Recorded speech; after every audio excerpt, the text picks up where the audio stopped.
ਵਾਹਿਗੁਰੂ ਜੀ ਕਾ ਖਾਲਸਾ ਵਾਹਿਗੁਰੂ ਜੀ ਕੀ ਫਤਿਹ। ਸਨਮਾਨਯੋਗ ਗੁਰੂ ਪਿਆਰੇ ਗੁਰੂ ਸਵਾਰੇ ਗੁਰਮੁਖ ਜਨੋ, ਸਿੱਖ missionary college ਵੱਲੋਂ ਚੱਲ ਰਹੀ ਰੋਜ਼ਾਨਾ ਆਨਲਾਈਨ ਗੁਰਮਤਿ ਕਲਾਸ ਵਿੱਚ ਆਪ ਸਾਰਿਆਂ ਨੂੰ ਜੀ ਆਇਆਂ। ਵਾਹਿਗੁਰੂ ਦੀ ਅਪਾਰ ਬਖਸ਼ਿਸ਼ ਨਾਲ ਰੋਜ਼ਾਨਾ ਗੁਰੂ ਦੀਆਂ ਗੱਲਾਂ, ਕਥਾ ਕਹਾਣੀਆਂ ਕਰਨ ਦਾ ਸਮਾਂ ਮਿਲਦਾ ਹੈ।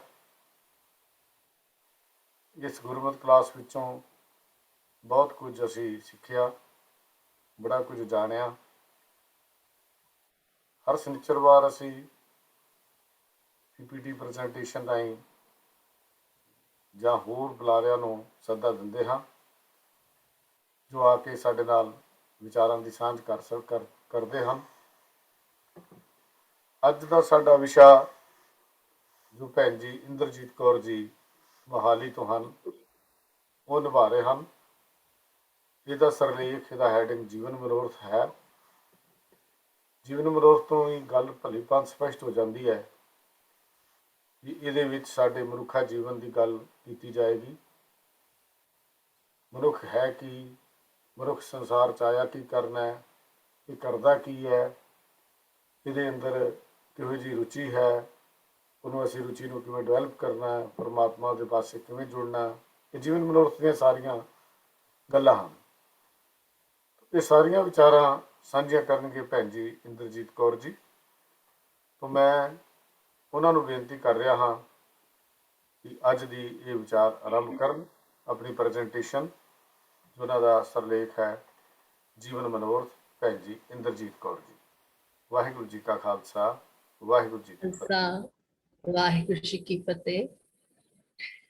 ਇਕ ਓੰਕਾਰ ਸਤਨਾਮ ਕਰਤਾ ਪੁਰਖ ਨਿਰਭਉ ਨਿਰਵੈਰ ਅਕਾਲ ਮੂਰਤ ਅਜੂਨੀ ਸੈਭੰ ਗੁਰ ਪ੍ਰਸਾਦ।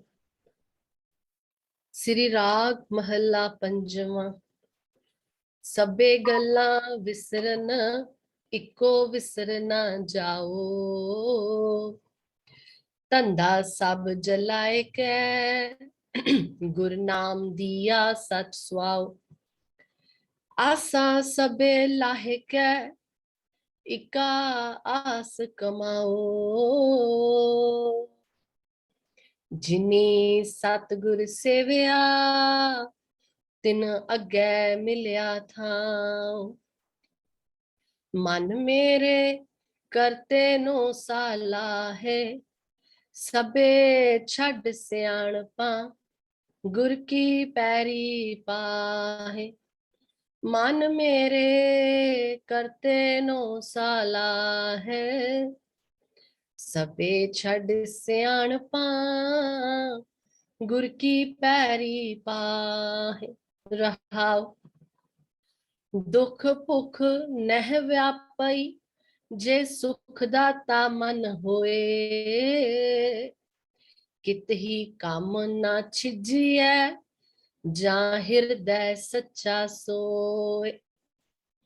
ਜਿਸ ਤੂੰ ਰੱਖੈ ਹੱਥ ਦੇ, ਤਿਸ ਮਾਰ ਨ ਸਕੈ ਕੋਏ। ਸੁਖ ਦਾਤਾ ਗੁਰ ਸੇਵੀਐ, ਸਭ ਅਵਗਣ ਕੱਢੈ ਧੋਏ। ਸੇਵਾ ਮੰਗੈ ਸੇਵਕੋ, ਲਾਈਆਂ ਆਪਣੀ ਸੇਵ। ਸਾਧੂ ਸੰਗ ਮਸਕਤੇ, ਤੁਠੈ ਪਾਵਾਂ ਦੇਵ। ਸਭ ਕਿਛ ਵਸਗਤ ਸਾਹਿਬੈ, ਆਪੇ ਕਰਨ ਕਰੇਵ। ਸਤਿਗੁਰ ਕੈ ਬਲਿਹਾਰਣੈ, ਮਨਸਾ ਸਭ ਪੁਰੇਵ। ਇਕੋ ਦਿਸੈ ਸੱਜਣੋ, ਇਕੋ ਭਾਈ ਮੀਤ। ਇਕ ਸੈ ਦੀ ਸਾਮਗਰੀ, ਇਕ ਸੈ ਦੀ ਹੈ ਰੀਤ। ਇਕਸ ਸਿਉ ਮਨ ਮਾਨਿਆ, ਤਾਂ ਹੋਆ ਨਹਿ ਚਲ ਚੀਤ। ਸੱਚ ਖਾਣਾ ਸੱਚ ਪਹਿਨਣਾ, ਏਕ ਨਾਨਕ ਸੱਚ ਕੀਤ।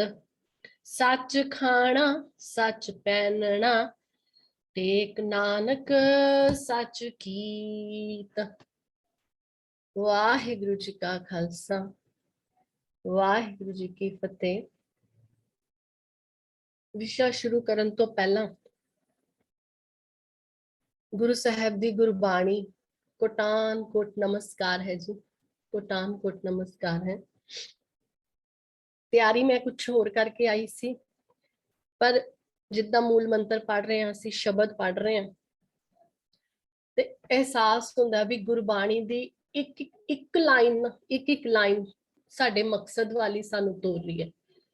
ਜੇ ਅੱਜ ਕਿਸੇ ਨੂੰ ਆਪਣੀ ਜ਼ਿੰਦਗੀ ਦਾ ਮਕਸਦ ਨਹੀਂ ਪਤਾ ਹੈ ਨਾ, ਜਾਂ ਜਿਵੇਂ ਅਸੀਂ ਅੱਗੇ ਜਾ ਕੇ ਦੇਖਾਂਗੇ ਕਿ ਮਕਸਦ ਹੋਣਾ ਕਿਉਂ ਜ਼ਰੂਰੀ ਹੈ, ਜੇ ਕੁਝ ਵੀ ਨਹੀਂ ਪਤਾ, ਸਿਰਫ ਗੁਰਬਾਣੀ ਅਸੀਂ ਧਿਆਨ ਨਾਲ ਮਨ ਜੋੜ ਕੇ ਵਿਚਾਰ ਕੇ ਪੜ੍ਹਨੀ ਸ਼ੁਰੂ ਕਰ ਦਈਏ ਤੇ ਅਸੀਂ ਆਪਣੇ ਅਸਲੀ ਮਨੋਰਥ ਨੂੰ ਸਹਿਜੇ ਹੀ ਸਮਝ ਆਵਾਂਗੇ। ਮੇਰੀ ਤਕਰੀਬਨ 14-15 ਸਾਲ ਦੀ ਇੱਕ ਜਦੋਜਹਿਦ ਆਪਣੇ ਹੀ ਮਨ ਨਾਲ ਚਲਦੀ ਰਹਿੰਦੀ ਸੀ।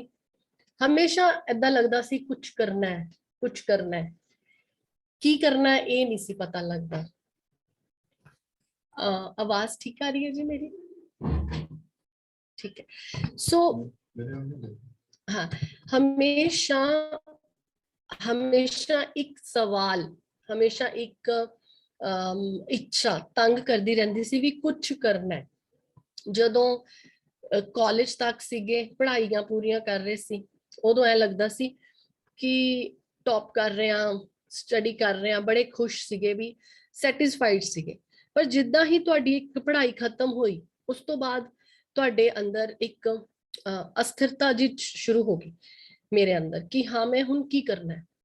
जे लैक्चरर बनी तो यूजीसी वल लग पई, लैक्चरर बनन तो बाद भी लग्या नहीं कुछ करना। मैं क्या ये करके भी वो अंदरों तसल्ली, वो खुशी नहीं मिल रही या कुछ कमी लग रही है। फिर उस तो बाद ऑर्गेनिक खेती वाल आ गए, ऑर्गेनिक समान किसानों ਨੂੰ ਵੇਚਣਾ ਮਿਲਣਾ ਸ਼ੁਰੂ ਕੀਤਾ, ਕਸਟਮਰ ਬਣੇ, ਲੋਕਾਂ ਨਾਲ ਗੱਲ ਕਰੀਏ, ਚੰਗਾ ਕੰਮ ਕਰਦੇ ਸੀ, ਚੰਗਾ ਲੱਗਦਾ ਸੀ, ਬਹੁਤ ਸੈਟੀਸਫੈਕਸ਼ਨ ਮਿਲਦੀ ਸੀ, ਪਰ ਕਿਤੇ ਨਾ ਕਿਤੇ ਫਿਰ ਇੱਕ ਤਸੱਲੀ ਨਹੀਂ ਸੀ ਹੁੰਦੀ ਵੀ ਕੀ ਕਰਨਾ ਹੈ। ਉਸ ਤੋਂ ਬਾਅਦ ਕੁਝ ਘਰ ਦੇ ਸਮਝ ਲਓ ਸਿਚੁਏਸ਼ਨਸ ਐਵੇਂ ਦੀਆਂ ਬਦਲੀਆਂ ਕਿ ਆਪ ਜੌਬ ਵੀ ਛੱਡੀ, ਫਾਰਮਿੰਗ ਵੀ ਛੱਡੀ। ਉਸ ਤੋਂ ਬਾਅਦ ਜਦੋਂ ਆਪਣੀਆਂ ਮਾਵਾਂ ਨੂੰ ਦੇਖਦੇ ਸੀ, ਜੇ ਮੈਂ ਆਪਣੇ ਮਦਰ ਇਨ ਲਾ ਨੂੰ ਦੇਖਦੀ ਸੀ ਤੇ ਉਹ ਇੰਨੇ ਸੰਤੁਸ਼ਟ ਤੇ ਖੁਸ਼ ਹਮੇਸ਼ਾ ਰਹਿੰਦੇ ਸੀ। ਇੱਕ ਪੂਰੇ ਉਹਨਾਂ ਦਾ ਇੱਕ ਮਕਸਦ, ਮਨੋਰਥ ਕੀ ਸੀਗਾ, ਵੇਲੇ ਸਿਰ ਉੱਠ ਕੇ ਆਪਣੇ ਬੱਚਿਆਂ ਦੀ ਸੇਵਾ, ਕਦੀ ਜ਼ਿਕਰ ਵੀ ਕਰਨਾ ਤੇ ਬਸ ਉਹ ਕਹਿੰਦੇ ਸੀ ਮੈਂ ਆਪਣੇ ਬੱਚਿਆਂ ਦੀ ਸੇਵਾ ਕਰਕੇ ਖੁਸ਼ ਹਾਂ। ਸਾਰਾ ਦਿਨ ਘਰ ਦੀਆਂ ਜ਼ਿੰਮੇਵਾਰੀਆਂ, ਘਰ ਦੇ ਕੰਮ, ਖੁਸ਼ ਰਹਿਣਾ ਉਹਨਾਂ ਨੇ। ਜੇ ਪਿੱਛੇ ਆਪਣੇ ਮਾਂ ਨੂੰ ਦੇਖਣਾ, ਉਹਨਾਂ ਨੇ ਵੀ ਘਰ ਗ੍ਰਸਤੀ ਦੀਆਂ ਸਾਰੀਆਂ ਜ਼ਿੰਮੇਵਾਰੀਆਂ ਨਿਭਾਣੀਆਂ, ਨਿਤਨੇਮੀ ਪੱਕੇ ਆਪਣੀ ਸੇਵਾ, ਪਰਉਪਕਾਰ ਸੇਵਾ ਦੇ ਕਾਰਜ ਕਰਨੇ। ਤੇ ਮੈਨੂੰ ਹਮੇਸ਼ਾ ਲੱਗਦਾ ਸੀ ਵੀ ਅਸੀਂ ਹੀ ਕਿਉਂ ਨਹੀਂ ਟਿਕ ਕੇ ਬੈਠ ਸਕਦੇ, ਘਰ ਦੇ ਨਾਰਮਲ ਰੂਟੀਨ ਦੇ ਕੰਮ ਕਰਦੇ ਕਰਦੇ ਅਸੀਂ ਸੰਤੁਸ਼ਟ ਕਿਉਂ ਨਹੀਂ ਰਹਿ ਸਕਦੇ, ਕੀ ਕਰਨਾ ਹੈ ਫਾਈਨੈਂਸ਼ੀਅਲੀ। ਕਿਉਂਕਿ ਗੁਰੂ ਮਹਾਰਾਜ ਨੇ ਤਾਂ ਕਦੀ ਵੀ ਗੁਰਬਾਣੀ ਦੇ ਵਿੱਚ ਕਿਧਰੇ ਵੀ ਨਹੀਂ ਕਿਹਾ ਕਿ ਤੁਸੀਂ ਮਤਲਬ ਕਿ ਇਹ ਪੈਸੇ ਵਾਈਜ਼ ਜਾਂ ਰੁਤਬੇ ਵਾਈਜ਼ ਤੁਸੀਂ ਇਹ ਪ੍ਰਾਪਤੀ ਕਰਨੀ ਹੈ ਨਾ। ਸੋ ਚਲੋ ਅੱਗੇ ਕੀ ਹੁੰਦਾ ਕਿ ਮਨੋਰਥ ਦੀ ਜੇ ਮੈਂ ਗੱਲ ਕਰਾਂ, ਕਿਸੇ ਦਾ ਮਨੋਰਥ ਆਲੇ ਦੁਆਲੇ ਦੇਖ ਕੇ ਐ ਲੱਗਿਆ ਕਿ ਸਵੇਰੇ ਰੋਜ਼ ਟਾਈਮ ਤੇ ਉੱਠੀਏ ਤੇ ਸਾਰਾ ਘਰ ਦਾ ਕੰਮ ਜਿਹੜਾ ਹੈ ਉਹ ਸਹੀ ਢੰਗ ਨਾਲ ਨਿਬੜੇ, ਇਹੀ ਮਨੋਰਥ ਹੈ। ਕਿਸੇ ਦਾ ਮਨੋਰਥ ਹੈ ਰੋਜ਼ਾਨਾ ਮੈਂ ਆਪਣੇ ਸੁਰਾਂ ਦੇ ਅਭਿਆਸ ਕਰਨੇ ਨੇ, ਚਾਹੇ ਉਹ ਸਿੰਗਰ ਬਣਨਾ ਚਾਹੁੰਦਾ ਹੈ ਚਾਹੇ ਨਹੀਂ, ਪਰ ਉਹਦਾ ਇੱਕ ਮਕਸਦ ਹੈ ਕਿ ਉਹਨੇ ਡੇਲੀ ਸੁਰਾਂ ਦਾ ਅਭਿਆਸ ਕਰਨਾ ਹੈ। ਕਿਸੇ ਨੂੰ ਪੜ੍ਹਾਈ ਦਾ ਸ਼ੌਂਕ ਹੈ, ਗਿਆਨ ਦੀ ਪ੍ਰਾਪਤੀ ਦਾ ਸ਼ੌਂਕ ਹੈ, ਕੋਈ ਅਪਡੇਟਡ ਰਹਿਣਾ ਚਾਹੁੰਦਾ ਹੈ, ਨਿਊਜ਼ ਸਾਰਾ ਦਿਨ ਸੁਣਦਾ ਹੈ, ਕਿਸੇ ਨੂੰ ਪੋਲਿਟਿਕਲੀ ਆਪਣਾ ਕਰੀਅਰ ਬਣਾਉਣ ਦਾ ਹੈ, ਕੋਈ ਫੌਜ 'ਚ ਭਰਤੀ ਹੋ ਕੇ ਦੇਸ਼ ਦੀ ਸੇਵਾ ਕਰਨਾ ਚਾਹੁੰਦਾ ਹੈ, ਕੋਈ ਡਾਕਟਰ ਬਣਨਾ ਚਾਹੁੰਦਾ ਹੈ, ਡਾਕਟਰ ਬਣ ਕੇ ਰੁਤਬਾ ਨਾਮ ਕਮਾਉਣਾ ਚਾਹੁੰਦਾ ਹੈ, ਕੋਈ ਸਿਰਫ ਆਪਣੇ ਬੱਚਿਆਂ ਦੀ ਸੇਵਾ ਕਰਕੇ ਉਹਨਾਂ ਨੂੰ ਪੜ੍ਹਾ ਕੇ ਉਹਨਾਂ ਨੂੰ ਪਾਲ ਕੇ ਵਧੀਆ ਜੀਵਨ ਦੇਣਾ ਚਾਹੁੰਦਾ ਹੈ। ਸੋ ਕੁਝ ਮਕਸਦ ਜਿਹੜੇ ਹੋ ਸਕਦੇ ਨੇ, ਜਿਹੜੇ ਕਿ ਦੁਨੀਆ 'ਚ ਉਹਨਾਂ ਨੂੰ ਇੰਨੀ ਇੱਜ਼ਤ ਨਾ ਮਿਲੇ, ਪਰ ਕੁਝ ਮਕਸਦ ਏਦੇ ਜਿਨ੍ਹਾਂ ਦੇ ਦੁਨੀਆ ਵੱਲੋਂ ਸਤਿਕਾਰਿਆ ਜਾਂਦਾ ਹੈ। ਪਰ ਮਕਸਦ ਹਰ ਬੰਦੇ ਦਾ ਆਪਣਾ ਹੈ। ਜੇ ਹੁਣ ਕੋਈ ਆਰਮੀ ਚ ਜਾ ਰਿਹਾ ਹੈ ਜਾਂ ਡਾਕਟਰ ਬਣ ਕੇ ਜਾਨ ਬਚਾ ਰਿਹਾ ਤਾਂ ਉਹਦੀ ਬੜੀ ਇੱਜ਼ਤ ਹੋਏਗੀ, ਪਰ ਜੇ ਕੋਈ ਆਪਣੇ ਆਪ ਲਈ ਸਿਰਫ ਗਾ ਰਿਹਾ ਡੇਲੀ, ਉਹਦਾ ਕਿਸੇ ਨੂੰ ਪਤਾ ਵੀ ਨਹੀਂ ਲੱਗ ਰਿਹਾ। ਸੋ ਕੋਈ ਭਗਤ ਪੂਰਨ ਸਿੰਘ ਜੀ ਵਾਂਗ ਅਪਾਹਜਾਂ ਦੀ ਸੇਵਾ ਕਰਨਾ ਚਾਹੁੰਦਾ ਹੈ, ਤੇ ਕੋਈ ਭਾਈ ਵੀਰ ਸਿੰਘ ਜੀ ਵਾਂਗ ਸਾਹਿਤ ਰਚਨਾ ਕਰ ਰਿਹਾ। ਸੋ ਕਹਿਣ ਦਾ ਮਤਲਬ ਇਹ ਹੈ ਵੀ ਜਿਹੜਾ ਮਨੋਰਥ ਹੈ, ਚਾਹੇ ਉਹ ਮਨੋਰਥ ਪਰਸਨਲ ਹੈਗਾ, ਫੈਮਿਲੀ ਦਾ ਹੈ, ਜਾਂ ਉਹ ਮਨੋਰਥ ਕਿਸੇ ਦਾ ਭਲਾ ਕਰ ਰਿਹਾ ਜਾਂ ਤੁਹਾਡਾ ਭਲਾ ਕਰ ਰਿਹਾ, ਸਾਰੇ ਮਨੋਰਥਾਂ ਦੇ ਇੱਕ ਕਾਮਨ ਚੀਜ਼ ਹੈ। ਕਾਮਨ ਚੀਜ਼ ਹੈ ਕਿ ਇੱਕ ਤੁਹਾਡੀ ਇੱਛਾ ਦੀ ਪੂਰਤੀ ਹੋ ਰਹੀ ਹੈ, ਤੁਹਾਨੂੰ ਖੁਸ਼ੀ ਮਿਲਦੀ ਹੈ ਜਦੋਂ ਸਪੋਜ਼ ਕਰੋ ਕਿ ਸਿਰਫ ਮੇਰਾ ਸੁਰਾਂ ਦੇ ਅਭਿਆਸ ਕਰਨਾ ਹੀ ਇੱਕ ਚਾਹ ਹੈ ਅੰਦਰਲੀ, ਤੇ ਉਹਦੇ ਨਾਲ ਕੀ ਹੋ ਰਹੀ ਹੈ, ਤੁਹਾਨੂੰ ਇੱਕ ਫੁਲਫਿਲਮੈਂਟ ਵਾਲੀ ਫੀਲਿੰਗ ਆ ਰਹੀ ਹੈ, ਖੁਸ਼ੀ ਮਿਲਦੀ ਹੈ, ਤੇ ਕੇਂਦਰਿਤ ਤੁਸੀਂ ਮਹਿਸੂਸ ਕਰਦੇ ਹੋ। ਜਦੋਂ ਵੀ ਬੰਦਾ ਕੋਈ ਕੇਂਦਰਿਤ ਮਹਿਸੂਸ ਕਰਦਾ ਨਾ ਜਾਂ ਹੁੰਦਾ ਹੈ ਕਿਸੇ ਆਪਣੇ ਮਿਸ਼ਨ ਦੇ ਵਿੱਚ, ਤੇ ਉਹ ਕਾਫੀ ਤਾਕਤਵਰ ਹੁੰਦਾ ਹੈ, ਮਤਲਬ ਉਹਦੇ ਵਿੱਚ એનર્ਜੀ ਜਿਹੜੀ ਹੈ ਉਹ ਕਾਫੀ ਇਕੱਠੀ ਸੈਂਟਰਡ ਹੋ ਜਾਂਦੀ ਹੈ, ਉਹ ਕੁਝ ਵੀ ਅਚੀਵ ਕਰ ਸਕਦਾ, ਫਰਕ ਪਾ ਸਕਦਾ ਕਿਸੇ ਦੀ ਜ਼ਿੰਦਗੀ ਵਿੱਚ। ਪਰ ਜੇ ਮੈਂ ਇਸ ਤਰ੍ਹਾਂ ਗੱਲ ਕਰਾਂ ਕਿ ਹਰ ਮਨੋਰਥ ਜਿਹੜਾ ਹੈ, ਚਾਹੇ ਕੋਈ ਵੀ ਮਨੋਰਥ ਹੈ, ਉਹਨੂੰ ਪੂਰਾ ਕਰਨ ਦਾ ਮੈਨੂੰ ਇੱਕੋ ਇੱਕ ਰਿਜ਼ਲਟ ਆਊਟਪੁੱਟ ਮਿਲ ਰਿਹਾ, ਮੈਨੂੰ ਖੁਸ਼ੀ ਮਿਲ ਰਹੀ ਹੈ, ਪਲੇਜ਼ਰ ਮਿਲ ਰਿਹਾ ਹੈ ਨਾ। ਜੇ ਮੈਨੂੰ ਮਨੋਰਥ ਦੀ ਪੂਰਤੀ ਤੇ ਪਲੇਜ਼ਰ ਮਿਲ ਰਿਹਾ, ਅੱਛਾ ਜਿੰਨੇ ਵੀ ਮਨੋਰਥ ਅਸੀਂ ਪੂਰੇ ਕਰ ਰਹੇ, ਖੁਸ਼ੀ ਆਨੰਦ ਮਿਲ ਰਿਹਾ ਹੈ ਸਾਨੂੰ, ਪਲੱਸ ਜ਼ਿੰਦਗੀ ਦੇ ਵਿੱਚ ਮਨੋਰਥ ਹੋਣਾ ਜ਼ਿੰਦਗੀ ਦੀ ਨਿਸ਼ਾਨੀ ਹੈ। ਜਾਂ ਏਦਾਂ ਕਹਿ ਲਵੋ ਕਿ ਕੋਈ ਵੀ ਅਸੀਂ ਗੋਲ ਸੈੱਟ ਕਰਦੇ ਹਾਂ, ਪਰਿਵਾਰ ਨੂੰ ਪਾਲਣਾ ਹੈ ਜਾਂ ਆਪਣੀ ਕੋਈ ਇੱਛਾ ਪੂਰੀ ਕਰਨੀ ਹੈ, ਉਹਦੇ ਵਿੱਚ ਅਸੀਂ ਆਪਣੇ ਆਪ ਨੂੰ ਜਿਉਂਦਾ ਮਹਿਸੂਸ ਕਰਦੇ ਹਾਂ, ਹੈਨਾ, ਪੂਰੇ ਹੋਣ ਦੀ ਸਾਡੀ ਉਹਦੇ ਵਿੱਚ ਕੰਪਲੀਟ ਇੱਕ ਫੀਲਿੰਗ ਆਉਂਦੀ ਹੈ, ਹੈਨਾ। ਤੇ ਖੁਸ਼ੀ ਜਿਹੜੀ ਹੈ ਉਹ ਜ਼ਿੰਦਗੀ ਦਾ ਪ੍ਰਤੀਕ ਹੈ, ਤੇ ਜਿਹੜੀ ਦਰਦ ਹੈ, ਪੇਨ ਹੈ, ਉਹ ਮੌਤ ਦਾ ਪ੍ਰਤੀਕ ਹੈ, ਹੈਨਾ। ਤੇ ਹੁਣ ਜਿਹੜਾ ਮੇਨ ਗੱਲ ਇਸ ਤੋਂ ਅੱਗੇ ਸ਼ੁਰੂ ਹੁੰਦੀ ਹੈ, ਮੈਂ ਥੋੜੀ ਜਿਹੀ ਤੁਹਾਨੂੰ ਇੱਕ ਪਹਿਲਾਂ ਰਿਸਰਚ ਸਾਈਟ ਕਰਨਾ ਚਾਹੁੰਦੀ ਹਾਂ। 2-3 ਰਿਸਰਚ ਮੈਂ ਪੜ੍ਹੀਆਂ, ਉਹਨਾਂ 'ਚ ਉਹਨਾਂ ਨੇ ਦੱਸਿਆ ਕਿ ਜਿਨ੍ਹਾਂ ਲੋਕਾਂ ਦੀ ਮਕਸਦ ਭਰਪੂਰ ਜ਼ਿੰਦਗੀ ਹੁੰਦੀ ਹੈ, ਕੋਈ ਨਾ ਕੋਈ ਉਹਨਾਂ ਦੀ ਜ਼ਿੰਦਗੀ 'ਚ ਮਕਸਦ ਹੁੰਦਾ ਹੈ, ਉਹਨਾਂ ਦੀ ਜਿਹੜੀ ਸਲੀਪ ਕੁਆਲਿਟੀ ਹੈ, ਨੀਂਦ ਉਹਨਾਂ ਦੀ ਬਿਹਤਰ ਹੁੰਦੀ ਹੈ, ਤੇ ਉਹ ਨੀਂਦ ਚੰਗੀ ਸੌਣ ਕਰਕੇ ਜਿਹੜਾ ਉਹਨਾਂ ਦਾ ਸਲਾਈਵਾ ਹੁੰਦਾ ਨਾ, ਜਿਹੜੇ ਸਾਡੇ ਪਾਚਕ ਤੱਤ ਸਾਡੀ ਜੀਭ ਵਿੱਚ ਪਾਏ ਜਾਂਦੇ ਨੇ, ਉਹ ਬੈਟਰ ਪਾਏ ਜਾਂਦੇ ਨੇ ਆਮ ਲੋਕਾਂ ਨਾਲੋਂ, ਤੇ ਸਟ੍ਰੈਸ ਹਾਰਮੋਨ ਜਿਹੜਾ ਉਹ ਘੱਟ ਹੁੰਦਾ ਹੈ, ਤੇ ਜਿਹੜਾ ਉਹਨਾਂ ਦਾ ਕੋਲੇਸਟ੍ਰੋਲ ਲੈਵਲ ਹੈ ਉਹ ਵੀ ਸੰਤੁਸ਼ਟੀਪੂਰਕ, ਮਤਲਬ ਇੱਕ ਹੈਲਦੀ ਕੋਲੇਸਟ੍ਰੋਲ ਲੈਵਲ ਹੁੰਦਾ ਹੈ।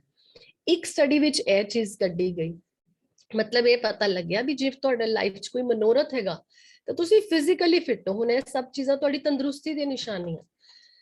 ਦੂਜੀ ਸਟੱਡੀ ਉਹਨਾਂ ਨੇ ਕੀਤੀ 9th ਕਲਾਸ ਦੇ ਬੱਚਿਆਂ 'ਚ 2014 ਵਿੱਚ, 338 ਬੱਚੇ ਲਿੱਤੇ ਉਹਨਾਂ ਨੇ।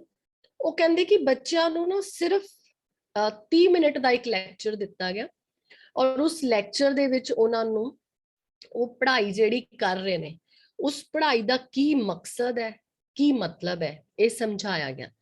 ਇਹ ਸੁਣਨ ਤੋਂ ਬਾਅਦ ਕਹਿੰਦੇ ਇੱਕ ਬੱਚੇ ਨੇ ਦੱਸਿਆ ਕਿ ਮੈਂ ਇਸ ਆਪਣੇ ਕਲਾਸ 'ਚ ਅੱਛਾ ਇਸ ਕਰਕੇ ਪਰਫਾਰਮ ਕਰ ਰਿਹਾ ਕਿਉਂਕਿ ਮੈਂ ਕੱਲ ਨੂੰ ਬਾਹਰ ਦੁਨੀਆ 'ਚ ਜਾ ਕੇ ਕੁਝ ਕਰ ਸਕਾਂ। ਸਿਰਫ ਇਹ ਸਿੰਪਲ ਜੀ ਗੱਲ ਉਸ ਬੱਚੇ ਨੇ ਕਹੀ, ਤੇ ਬਾਕੀ ਬੱਚੇ ਜਿਹੜੇ ਨੇ ਉਹਨਾਂ ਨੂੰ ਮੋਟੀਵੇਸ਼ਨ ਮਿਲੀ, ਤੇ ਅਗਲੇ 2-3 ਮਹੀਨਿਆਂ ਦੇ ਵਿੱਚ ਉਹਨਾਂ ਨੇ ਦੇਖਿਆ ਕਿ ਸਭ ਬੱਚਿਆਂ ਦੇ ਮੈਥ ਔਰ ਸਾਇੰਸ ਦਾ ਜਿਹੜਾ ਸਕੋਰ ਸੀਗਾ ਉਹ ਬਹੁਤ ਬਿਹਤਰ ਹੋਇਆ, ਹੈ ਨਾ। ਤੋ ਇਹ ਆਪਾਂ ਦੇਖ ਲਈਏ ਇੰਟੈਲੈਕਚੁਅਲ ਲੈਵਲ ਤੇ ਮਕਸਦ ਹੋਣ ਨਾਲ ਅਕੈਡਮਿਕ ਮਕਸਦ ਹੋਇਆ ਬੱਚਿਆਂ 'ਚ, ਇਹ ਫਰਕ ਪਿਆ। ਫਿਰ ਇੱਕ ਹੋਰ ਸਟੱਡੀ ਹੋਈ ਜੋ ਕਿ 2015 'ਚ ਹੋਈ, ਤੇ ਉਹਨਾਂ ਨੇ ਰਿਸਰਚਰਸ ਨੇ ਰਿਸਰਚ ਕੀਤੀ ਵੀ ਜਿਹੜੇ ਵੀ ਲੋਕ ਸੈਲਫਲੈਸ ਕੰਮ ਕਰਦੇ ਆ, ਜਿਹੜੇ ਅਨਸੈਲਫਿਸ਼ ਕੰਮ ਜਿਹਦੇ ਵਿੱਚ ਆਪਾਂ ਚੈਰਿਟੀ ਗਿਣਦੇ ਆ, ਸੇਵਾ ਗਿਣਦੇ ਆ, ਜਾਂ ਗ੍ਰੈਟੀਟਿਊਡ ਵਾਲਾ ਜਿਹੜੀ ਲਾਈਫ ਉਹ ਜੀਂਦੇ ਨੇ, ਹਨਾ, ਜਾਂ ਚੰਗਾ ਜਿਵੇਂ ਅਸੀਂ ਗੁਰਬਾਣੀ ਪੜ੍ਹਦੇ ਆ, ਲਿਟਰੇਚਰ ਚੰਗੀ ਚੀਜ਼ ਪੜ੍ਹਦੇ ਨੇ, ਉਹਨਾਂ ਲੋਕਾਂ ਦੇ ਵਿੱਚ ਜ਼ਿੰਦਗੀ ਦੀ ਖੁਸ਼ੀ ਜਿਹੜੀ ਹੈ, ਜ਼ਿੰਦਗੀ ਜਿਉਣ ਦਾ ਜਿਹੜਾ ਇੱਕ ਉਹ ਚਾਹ ਹੈਗਾ, ਉਹ ਵੱਧ ਪਾਇਆ ਗਿਆ। ਸੋ ਮਨੋਰਥ ਹੋਣਾ, ਕੱਲਾ ਇੱਕ ਮਨੋਰਥ ਹੋਣਾ, ਹਲੇ ਤੇ ਆਪਾਂ ਇਹ ਗੱਲ ਕਰਨੀ ਹੈ ਵੀ ਦੁਨਿਆਵੀ ਮਨੋਰਥ ਜਾਂ ਗੁਰਬਾਣੀ ਸਾਨੂੰ ਕੀ ਮਨੋਰਥ ਦਿਖਾਉਂਦੀ ਹੈ। ਇਸ ਤੋਂ ਪਹਿਲਾਂ ਸਿਰਫ ਮਨੋਰਥ ਹੋਣਾ ਹੀ ਆਪਣੇ ਆਪ ਚ ਦੇਖੋ ਕਿੰਨਾ ਕੁਛ ਦੇ ਰਿਹਾ, ਤੰਦਰੁਸਤੀ ਵੀ ਮਿਲ ਰਹੀ ਹੈ ਤੇ ਹਨਾ ਅਧਿਆਤਮਕ ਲੈਵਲ ਤੇ ਆਤਮਿਕ ਲੈਵਲ ਤੇ ਇਨਸਾਨ ਜਿਹੜਾ ਹੈ ਉਹ ਖੁਸ਼ ਵੀ ਜ਼ਿਆਦਾ ਰਹਿੰਦਾ ਹੈ। ਸੋ ਅਗਰ ਅਸੀਂ ਦੇਖੀਏ ਕਿ ਜ਼ਿੰਦਗੀ ਜੋ ਸਾਡਾ ਜ਼ਿੰਦਗੀ ਜਿਉਣਾ ਸਰਵਾਈਵਲ ਦੇ ਵਿੱਚ ਬਹੁਤ ਕੁਝ ਆ ਜਾਂਦਾ। ਸਰਵਾਈਵਲ ਦੇ ਵਿੱਚ ਸਾਡੇ ਕੋਲ ਬੇਸਿਕ ਜ਼ਰੂਰਤਾਂ ਵੀ ਆ ਜਾਂਦੀਆਂ ਨੇ ਤੇ ਉੱਤੋਂ ਲੈ ਕੇ ਹਾਈ ਲੈਵਲ ਦੇ ਗੁਣ ਵੀ ਆ ਜਾਂਦੇ ਨੇ। ਜਿੱਥੇ ਪਿਆਰ ਹੈ ਉੱਥੇ ਸਰਵਾਈਵਲ ਹੈ, ਜਿੱਥੇ ਨਫ਼ਰਤ ਹੈ ਉੱਥੇ ਮੌਤ ਹੈ, ਨॉन ਸਰਵਾਈਵਲ ਹੈ।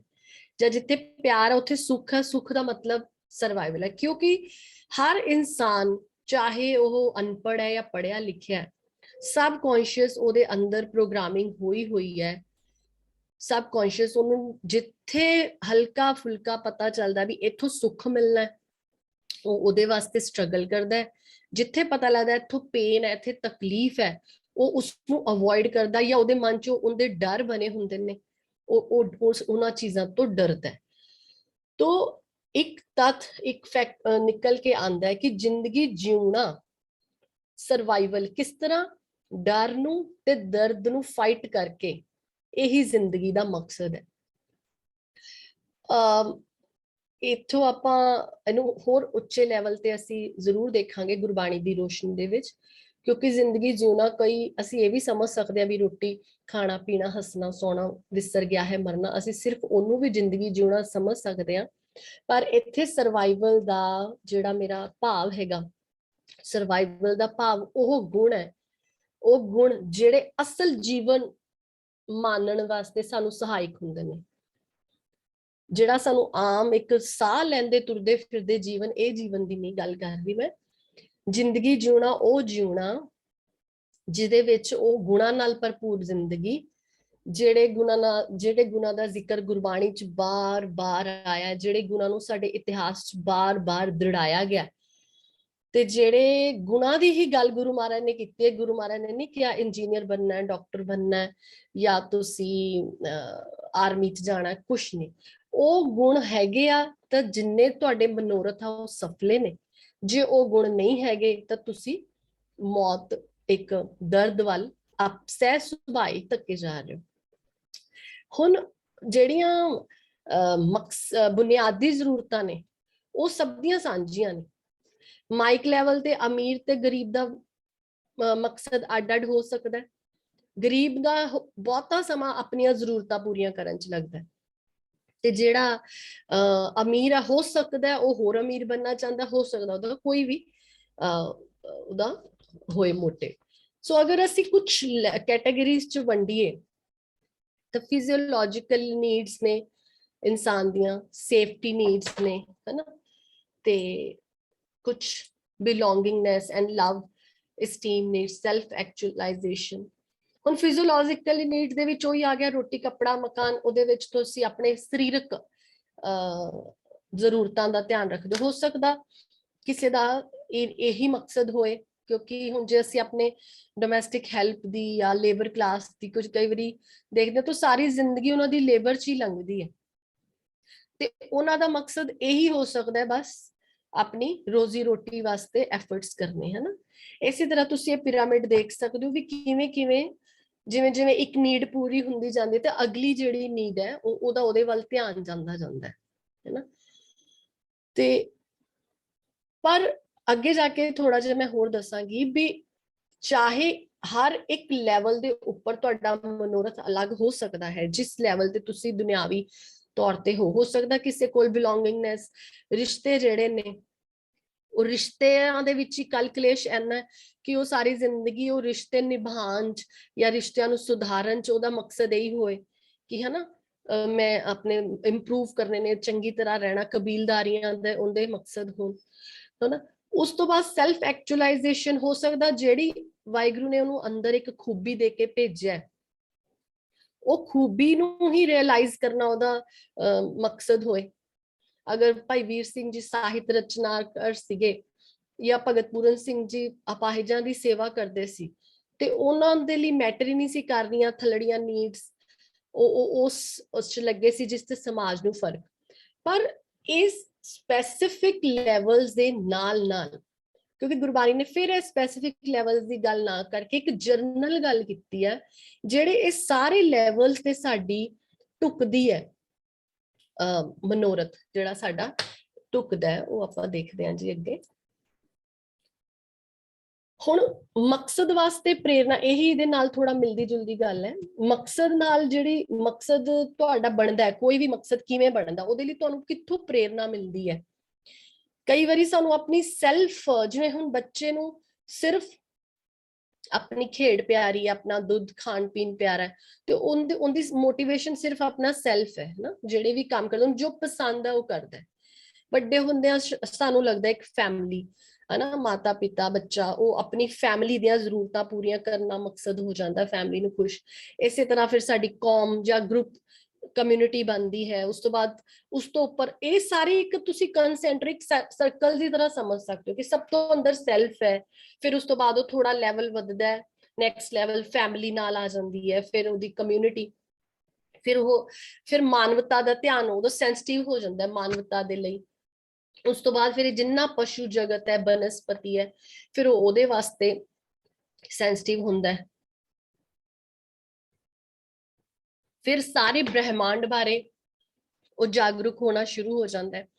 ਤਾਂ ਬ੍ਰਹਿਮੰਡ ਦੇ ਲਈ ਜਦੋਂ ਸੈਂਸਿਟਿਵ ਹੁੰਦਾ, ਫਿਰ ਉਹਦਾ ਮਨੋਰਥ ਹੋ ਸਕਦਾ ਕਿਸੇ ਬ੍ਰਹਿਮੰਡ ਦੇ ਕਾਰਨ ਨਾਲ ਜੁੜਿਆ ਹੋਇਆ ਉਸਦਾ ਨਿਕਲ ਹੈ। ਫਿਰ ਅਸੀਂ ਇਹ ਫਿਜ਼ਿਕ, ਇੱਥੇ ਤੱਕ ਜਿੰਨਾ ਅਸੀਂ ਦੇਖਿਆ ਸਾਰਾ ਫਿਜ਼ੀਕਲ ਮੈਟਰ ਨਾਲ ਕਨੈਕਟਡ ਸੀ। ਉਸ ਤੋਂ ਬਾਅਦ ਇੱਕ ਫਿਰ ਸਪਿਰਿਟਸ ਲੈਵਲ ਤੇ ਜਦੋਂ ਬੰਦਾ ਆਤਮਿਕ ਤੌਰ ਤੇ ਸੈਂਸਿਟਿਵ ਹੋ ਜਾਂਦਾ ਹੈ, ਤੇ ਉਹਦਾ ਆਤਮਿਕ ਤੌਰ ਤੇ ਕੋਈ ਮਕਸਦ ਬਣਨਾ ਸ਼ੁਰੂ ਹੋ ਜਾਂਦਾ। ਜਾਂ ਫਿਰ ਲਾਸਟ ਹੈ ਜਿਹੜਾ ਕਿ ਜਿਹਨੂੰ ਅਸੀਂ ਸਰਵੋਤਮ ਕਹਿੰਦੇ ਆ, ਉਹਦੇ ਵਿੱਚ ਇਨਫਿਨਾਈਟ ਅਨੰਤ ਨਾਲ, ਪਰਮਾਤਮਾ ਨਾਲ ਜਦੋਂ ਉਹਦਾ ਮਕਸਦ ਜੁੜਨਾ ਹੋ ਜਾਂਦਾ ਹੈ ਜਾਂ ਉਹਦੇ ਨਾਲ ਰਿਲੇਟਡ ਉਹਦੇ ਗੋਲਸ ਹੋ ਜਾਂਦੇ ਨੇ, ਤੇ ਉਹ ਉਸਦਾ ਪ੍ਰੇਰਨਾ ਬਣਦੀ ਹੈ। ਬਾਕੀ ਜਿਹੜੇ ਨੀਚੇ 7 ਨੇ ਉਹਦੇ ਵਿੱਚ ਕੋਈ ਵੱਡਾ ਛੋਟਾ ਅਸੀਂ ਨਹੀਂ ਕਹਿ ਸਕਦੇ, ਜਿੰਨੀ ਉਸਦੀ ਅਵੇਅਰਨੈਸ, ਜਿੰਨੀ ਉਹਦੀ ਸੈਂਸਿਟਿਵਿਟੀ ਪਰਮਾਤਮਾ ਵੱਲੋਂ ਪਾਈ ਜਾਂਦੀ ਹੈ, ਉਹਦੇ ਉਸ ਤਰ੍ਹਾਂ ਦੇ ਮਨੋਰਥ ਬਣ ਜਾਂਦੇ ਨੇ। ਤੇ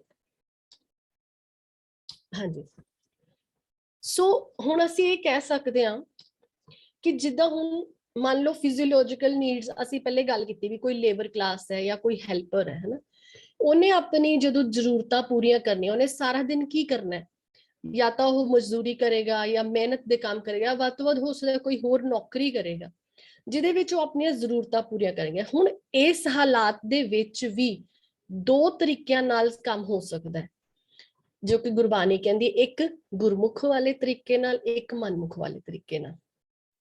ਜਿਹੜਾ ਮਨਮੁਖਤਾਈ ਵਾਲਾ ਤਰੀਕਾ ਹੋਏਗਾ, ਉਹਦੇ ਵਿੱਚ ਕੀ ਹੋਏਗਾ, ਕੰਮ ਹੋ ਰਿਹਾ ਹੋਏਗਾ ਸਾਰਾ, ਜੋ ਜ਼ਰੂਰਤਾਂ ਪੂਰੀਆਂ ਉਹ ਕੋਸ਼ਿਸ਼ਾਂ ਕਰ ਰਿਹਾ ਹੋਏਗਾ, ਪਰ ਕੱਲ ਕਲੇਸ਼ ਹੋਏਗਾ, ਲੜਾਈ ਝਗੜਾ ਹੋਏਗਾ, ਜਾਂ ਫਿਰ ਤੁਸੀਂ ਇਹ ਕਹਿ ਲਓ ਕਿ ਉਹਦੇ ਵਿੱਚ ਪੇਨਸ ਜ਼ਿਆਦਾ ਹੋਣਗੀਆਂ।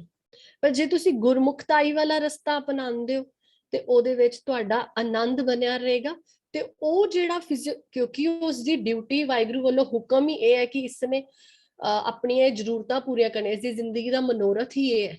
ਤੇ ਉਹ ਬਟ ਤਰੀਕਾ ਜਿਹੜਾ ਹੈ ਉਹ ਗੁਰਬਾਣੀ ਹਰ ਜਗ੍ਹਾ ਦੱਸਦੀ ਹੈ। ਹਰ ਇੱਕ ਲੈਵਲ ਦੇ ਵਿੱਚ ਅਸੀਂ ਗੁਰਮੁਖ ਵਾਲੇ ਗੁਣ ਲੈ ਕੇ ਆਪਣੀ ਮਨੋਰਥ ਪੂਰਾ ਕਰ ਰਹੇ ਹਾਂ, ਜਾਂ ਅਸੀਂ ਮਨਮੁਖਤਾਈ ਵਾਲੇ ਪੂਰਾ। ਕੁਝ ਤਾਂ ਮਨੋਰਥ ਹੈ ਹੀ ਗੁਰਮੁਖ ਦੇ ਗੁਰਮਤ ਦੇ ਢੁਕਵੇਂ, ਜਿਹੜੇ ਕਿ ਆਪਣੇ ਆਪ ਦੇ ਵਿੱਚ ਹੀ ਪੋਜ਼ਿਟਿਵ ਹੈਗੇ। ਉਹ ਕਿੱਦਾਂ ਪੋਜ਼ਿਟਿਵ ਆ ਉਹ ਵੀ ਮੈਂ ਆਪ ਜੀ ਨੂੰ ਅੱਗੇ ਦੱਸਦੀ ਹਾਂ।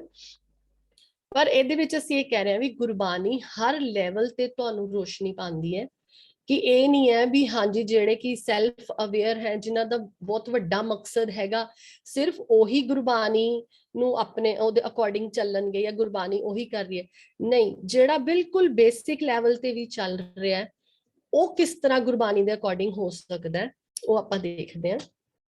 ਇਹਦੇ ਵਿੱਚ ਆ ਗਿਆ ਕਿ ਕਿਹੜੇ ਸਰਵਾਈਵਲ ਦੇ ਗੁਣ ਹੈ ਤੇ ਕਿਹੜੇ ਨਾਨ ਸਰਵਾਈਵਲ ਦੇ ਗੁਣ ਹੈ।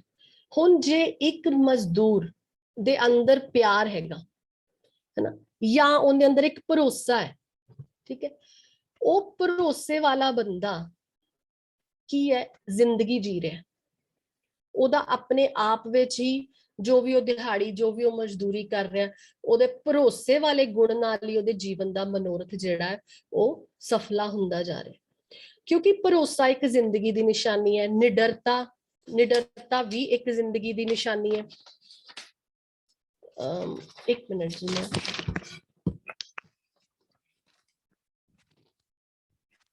ਹਾਂਜੀ, ਸੋ ਇਹ ਜਿਹੜਾ ਉਪਕਾਰ ਦੀ ਭਾਵਨਾ ਹੈ, ਅਗਰ ਕੋਈ ਮਜ਼ਦੂਰ ਵੀ ਹੈ ਹਨਾ, ਜਾਂ ਮੈਂ ਕੁਛ ਵੀ ਕਹਿ ਲਓ, ਕਿਸੇ ਵੀ ਕਿੱਤੇ ਜਾਣ ਦੀ ਕੋਈ ਵੀ ਮਨੋਰਥ ਹੈ, ਜਦੋਂ ਉਹਦੇ ਵਿੱਚ ਉਪਕਾਰ ਦੀ ਭਾਵਨਾ ਹੈ ਤਾਂ ਉਹਦਾ ਜਿਹੜਾ ਇੱਕ ਪਰਪਸ ਹੈਗਾ, ਜਿਹੜਾ ਉਹ ਗੁਰਮੁਖ ਵਾਲਾ ਗੁਣ ਹੋਣ ਕਰਕੇ ਉਹਦਾ ਪਰਪਸ ਜਿਹੜਾ ਹੈ ਉਹ ਸਫਲਾ ਹੁੰਦਾ ਹੈ, ਤੇ ਉਹਦਾ ਪਰਪਸ ਮੰਨਿਆ ਜਾਂਦਾ ਹੈ।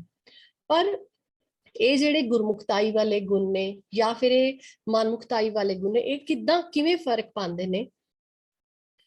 ਹਰ ਇੱਕ ਇਮੋਸ਼ਨ, ਹਰ ਇੱਕ ਐਟੀਟਿਊਡ ਜਿਹੜਾ ਤੁਹਾਡਾ ਹੁੰਦਾ ਹੈ, ਉਹ ਦੋ ਚੀਜ਼ਾਂ ਪੈਦਾ ਕਰ ਸਕਦਾ ਹੈ। ਜਾਂ ਤਾਂ ਉਹ ਪੈਦਾ ਕਰੇਗਾ ਪਲੇਜ਼ਰ, ਸੁਖ, ਆਨੰਦ, ਜਾਂ ਉਹ ਪੈਦਾ ਕਰੇਗਾ ਪੇਨ ਤੇ ਡਰ।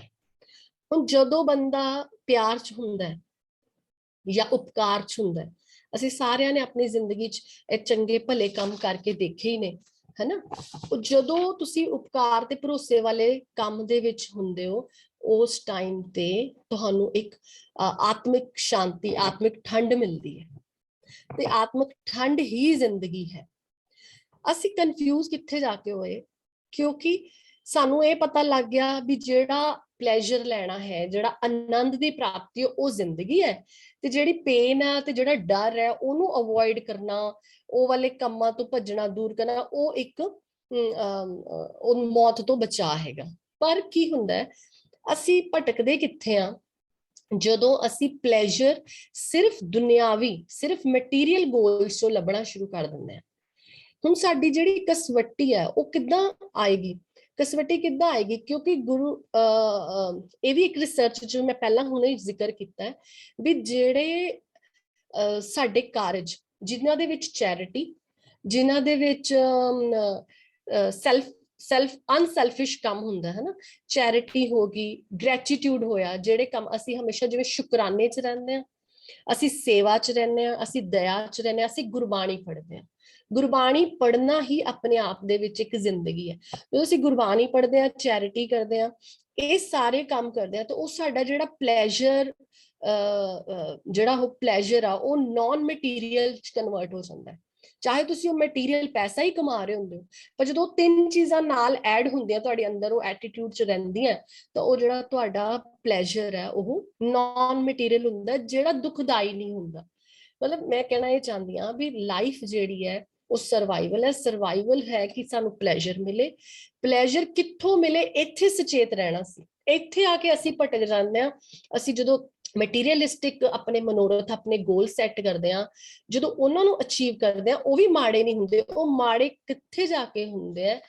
ਜਦੋਂ ਸਿਰਫ ਔਰ ਸਿਰਫ ਆਪਣਾ ਲਾਲਚ ਹੁੰਦਾ ਹੈ, ਆਪਣੇ ਭਲੇ ਦਾ ਲਾਲਚ ਹੁੰਦਾ ਹੈ, ਜਦ ਕਿ ਜ਼ਿੰਦਗੀ ਦਾ ਇੱਕ ਲਾਅ, ਇੱਕ ਆਰਡਰ ਹੈ, ਆਪਣੇ ਲਈ ਤਾਂ ਆਪਣਾ ਨਹੀਂ ਸੋਚਣਾ, ਸੋਚਣਾ ਹੀ ਦੂਜਿਆਂ ਦਾ ਹੈ ਭਲਾ। ਤੇ ਸਾਡਾ ਮਾਰਗ ਹੀ ਦੇਖੋ ਇਹੀ ਹੈ। ਅਸੀਂ ਸਮੇਂ-ਸਮੇਂ ਤੇ ਸਾਡੇ ਪੰਥ ਨੇ ਪ੍ਰੂਫ ਕੀਤਾ ਹੈ ਕਿ ਆਪਣੀ ਪਰਵਾਹ ਕੀਤੇ ਬਿਨਾ ਜਾਨ ਦੀ, ਪੈਸੇ ਦੀ, ਅਸੀਂ ਸੇਵਾ 'ਚ ਹਮੇਸ਼ਾ ਸਭ ਤੋਂ ਅੱਗੇ ਹੋ ਕੇ ਜੁਟਦੇ ਹਾਂ। ਕਿਉਂਕਿ ਲਾਈਫ ਦੀ ਇੱਕ ਫਿਲਾਸਫੀਕਲ ਡੈਫੀਨੇਸ਼ਨ ਹੈ, ਟਰੂ ਹੈ, ਜਿਹੜੀ ਕਿ ਲਾਈਫ ਇੱਕ ਇੰਟਰਡਿਪੈਂਡੈਂਟ ਹੈ। ਅਸੀਂ ਇੱਕ ਦੂਜੇ ਤੇ ਨਿਰਭਰ ਹਾਂ। ਇਹਦੇ ਵਿੱਚ ਬੇਹੱਦ ਕੋਆਪਰੇਸ਼ਨ ਦੀ ਲੋੜ ਹੈ। ਇੱਕ ਦੂਜੇ ਦੀ ਕੋਆਪਰੇਸ਼ਨ ਤੋਂ ਬਿਨਾ ਜ਼ਿੰਦਗੀ ਨਹੀਂ ਹੈ। ਔਰ ਹਰ ਇੱਕ ਜੀਵ, ਛੋਟਾ ਵੱਡਾ, ਜਿਹੜਾ ਹੈ ਉਸਦਾ ਇੱਕ ਪਾਰਟ ਹੈ, ਜਿਹੜਾ ਉਹਨੇ ਦੂਜਿਆਂ ਦੀ ਜ਼ਿੰਦਗੀ ਵਾਸਤੇ, ਦੂਜਿਆਂ ਦੇ ਸਰਵਾਈਵਲ ਵਾਸਤੇ ਐਫਰਟ ਕਰਨਾ ਹੈ। ਸੋ ਜਦੋਂ ਅਸੀਂ ਦੂਜਿਆਂ ਦੇ ਸਰਵਾਈਵਲ ਲਈ ਸਾਡਾ ਮਨੋਰਥ ਵਿਗਨ ਨਹੀਂ ਪਾਉਂਦਾ, ਜਦੋਂ ਸਾਡੇ ਮਨੋਰਥ ਚਾਹੇ ਉਹ ਮਟੀਰੀਅਲਿਸਟਿਕ ਹੈ, ਉਸ ਮਨੋਰਥ ਦੇ ਵਿੱਚ ਅਸੀਂ ਦੂਜਿਆਂ ਦਾ ਭਲਾ ਕਰ ਰਹੇ ਹਾਂ, ਸਾਡਾ ਉਹ ਮਨੋਰਥ ਹਿਟਲਰ ਵਾਂਗ ਸੈਲਫਿਸ਼ ਨਹੀਂ ਹੁੰਦਾ ਕਿ ਬਹੁਤ ਸਾਰੇ ਲੋਕ ਮਰ ਰਹੇ ਨੇ ਪਰ ਮੈਂ ਆਪਣੇ ਪਲੇਜ਼ਰਸ ਲੈ ਰਿਹਾ। ਉਹ ਫਿਰ ਜਿਹੜੇ ਪਲੇਜ਼ਰ ਹੈ ਉਹ ਜ਼ਿੰਦਗੀ ਦੀ ਬਜਾਏ ਮੌਤ ਵੱਲ ਚੱਲਣਾ ਸ਼ੁਰੂ ਹੋ ਜਾਂਦੇ ਆ। ਸਾਨੂੰ ਇਹ ਲੱਗਦਾ ਕਿ ਪਲੇਜ਼ਰ ਜ਼ਿੰਦਗੀ ਹੈ, ਪਰ ਉਹ ਪਲੇਜ਼ਰ ਕੀ ਬਣ ਜਾਂਦੀ ਹੈ, ਉਹ ਆਤਮਕ ਮੌਤ ਤੋਂ ਬਾਅਦ ਫਿਰ ਤੁਹਾਡੀ ਭਿਅੰਕਰ ਫਿਜ਼ੀਕਲ ਮੌਤ ਦਾ ਕਾਰਨ ਬਣਦੀ ਹੈ। ਅਸਾਂ ਜਾਣਦੇ ਹੀ ਅਸੀਂ ਹਿਟਲਰ ਦਾ ਵੀ ਕੀ, ਉਹਨੇ ਹਿਟਲਰ ਕਾਫੀ ਐਕਸਟ੍ਰੀਮ ਐਗਜ਼ਾਮਪਲ ਲਿੱਤੀ।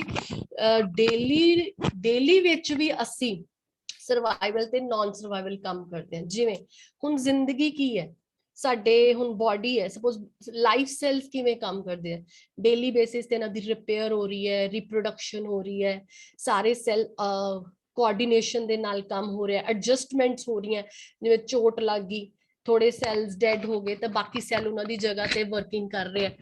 ਤਾਂ ਇਹ ਜੋ ਫਿਜ਼ੀਕਲ ਮੈਟਰ ਤੇ ਕੰਮ ਹੋ ਰਿਹਾ ਨਾ, ਇਹੀ ਕੰਮ ਸਾਡੇ ਐਕਚੁਅਲ ਅਧਿਆਤਮਿਕ ਤੌਰ ਤੇ ਵੀ ਹੋਣਾ ਚਾਹੀਦਾ ਹੈ। ਤਾਂ ਹੀ ਜਿਹੜਾ ਸਾਡਾ ਮਨੋਰਥ ਹੈ ਉਹ ਸੁਖਦਾਈ ਹੋਏਗਾ ਤੇ ਉਹ ਜ਼ਿੰਦਗੀ ਬਣੇਗਾ, ਹੈ ਨਾ। ਤੇ ਹਾਂਜੀ, ਸੋ ਪਹਿਲਾ ਮਕਸਦ ਅਸੀਂ ਇਹ ਡਿਸਕਸ ਕੀਤਾ ਕਿ ਜ਼ਿੰਦਾ ਰਹਿਣਾ ਸਾਡਾ ਮਕਸਦ ਹੈ ਨਾ। ਜ਼ਿੰਦਾ ਰਹਿਣ ਵਾਸਤੇ ਜਿਹੜੀ ਸੋਚ, ਜਿਹੜੇ ਗੁਣ, ਜਿਹੜਾ ਉਦਮ ਲੋੜੀਦਾ ਹੈ ਨਾ, ਉਹ ਅਸੀਂ ਹੁਣੇ ਦੇਖਿਆ ਬਈ ਗੁਰਮੁਖ ਬਣਨਾ, ਥਾਂ ਥਾਂ ਤੇ ਗੁਰਬਾਣੀ ਤੇ ਸਾਨੂੰ ਉਹ ਉਦਮ ਦਿੱਤੇ, ਉਹ ਗੁਰਮੁਖ ਦੇ ਗੁਣ ਦੱਸੇ ਗਏ ਨੇ, ਹਨਾ। ਅਸੀਂ ਉਹ ਬਣਨਾ।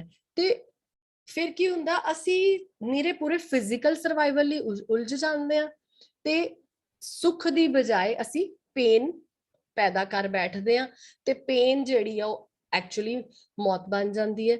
ਹੁਣ ਗੁਰਬਾਣੀ ਕੀ ਹੈ, ਹਰ ਕਦਮ ਤੇ ਮੁਰਦਾ ਤੇ ਜਿਉਂਦੇ ਦਾ ਫਰਕ ਦਰਸਾਉਂਦੀ ਹੈ। ਜ਼ਿੰਦਗੀ ਕੀ ਹੈ, ਜ਼ਿੰਦਗੀ ਹਰ ਵੇਲੇ ਆਨੰਦ ਮਾਣਨਾ ਚਾਹੁੰਦੀ ਹੈ ਤੇ ਦੁੱਖ ਦਰਦਾਂ ਨੂੰ ਅਵੋਇਡ ਕਰਨਾ ਚਾਹੁੰਦੀ ਹੈ। ਹੁਣ ਆਨੰਦ ਦੀ ਪ੍ਰਾਪਤੀ ਦੀ ਇੱਛਾ ਆਪਣੇ ਆਪ ਦੇ ਵਿੱਚ ਇੱਕ ਜ਼ਿੰਦਗੀ ਦੀ ਇੱਛਾ ਹੈ, ਤੇ ਆਨੰਦ ਦੀ ਪ੍ਰਾਪਤੀ ਕਿੱਦਾਂ ਹੋ ਸਕਦੀ, ਇਹੀ ਬੜੀ ਕਮਾਲ ਦੀ ਗੱਲ ਹੈ।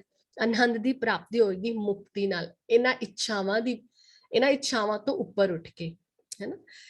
ਸੋ ਜਿਸ ਆਨੰਦ ਦੀ ਪ੍ਰਾਪਤੀ ਲਈ ਅਸੀਂ ਫਿਜ਼ੀਕਲ ਯੂਨੀਵਰਸ, ਫਿਜ਼ੀਕਲ ਲੋੜਾਂ ਦੀ ਪੂਰਤੀ ਨਾਲ ਕਰਨਾ ਚਾਹੁੰਦੇ ਹਾਂ, ਉਹਨਾਂ ਇੱਛਾਵਾਂ ਦੀ ਮੁਕਤੀ ਨਾਲ ਹੀ, ਉਹਨਾਂ ਇੱਛਾਵਾਂ ਨੂੰ ਉਹਦੇ ਨਾ ਇੱਛਾ ਪੂਰਕ ਸਰਬ ਸੁਖਦਾਤਾ ਹਰ, ਇੱਥੇ ਇਹ ਵੀ ਅਸੀਂ ਮੰਨ ਸਕਦੇ ਹਾਂ ਵੀ ਉਹਨੇ ਪੂਰੀਆਂ ਕਰਤੀਆਂ ਇੱਛਾਵਾਂ, ਤੇ ਇਹ ਵੀ ਮੰਨ ਸਕਦੇ ਹਾਂ ਪੂਰਕ ਪੂਰਤੀਆਂ, ਹੈਨਾ।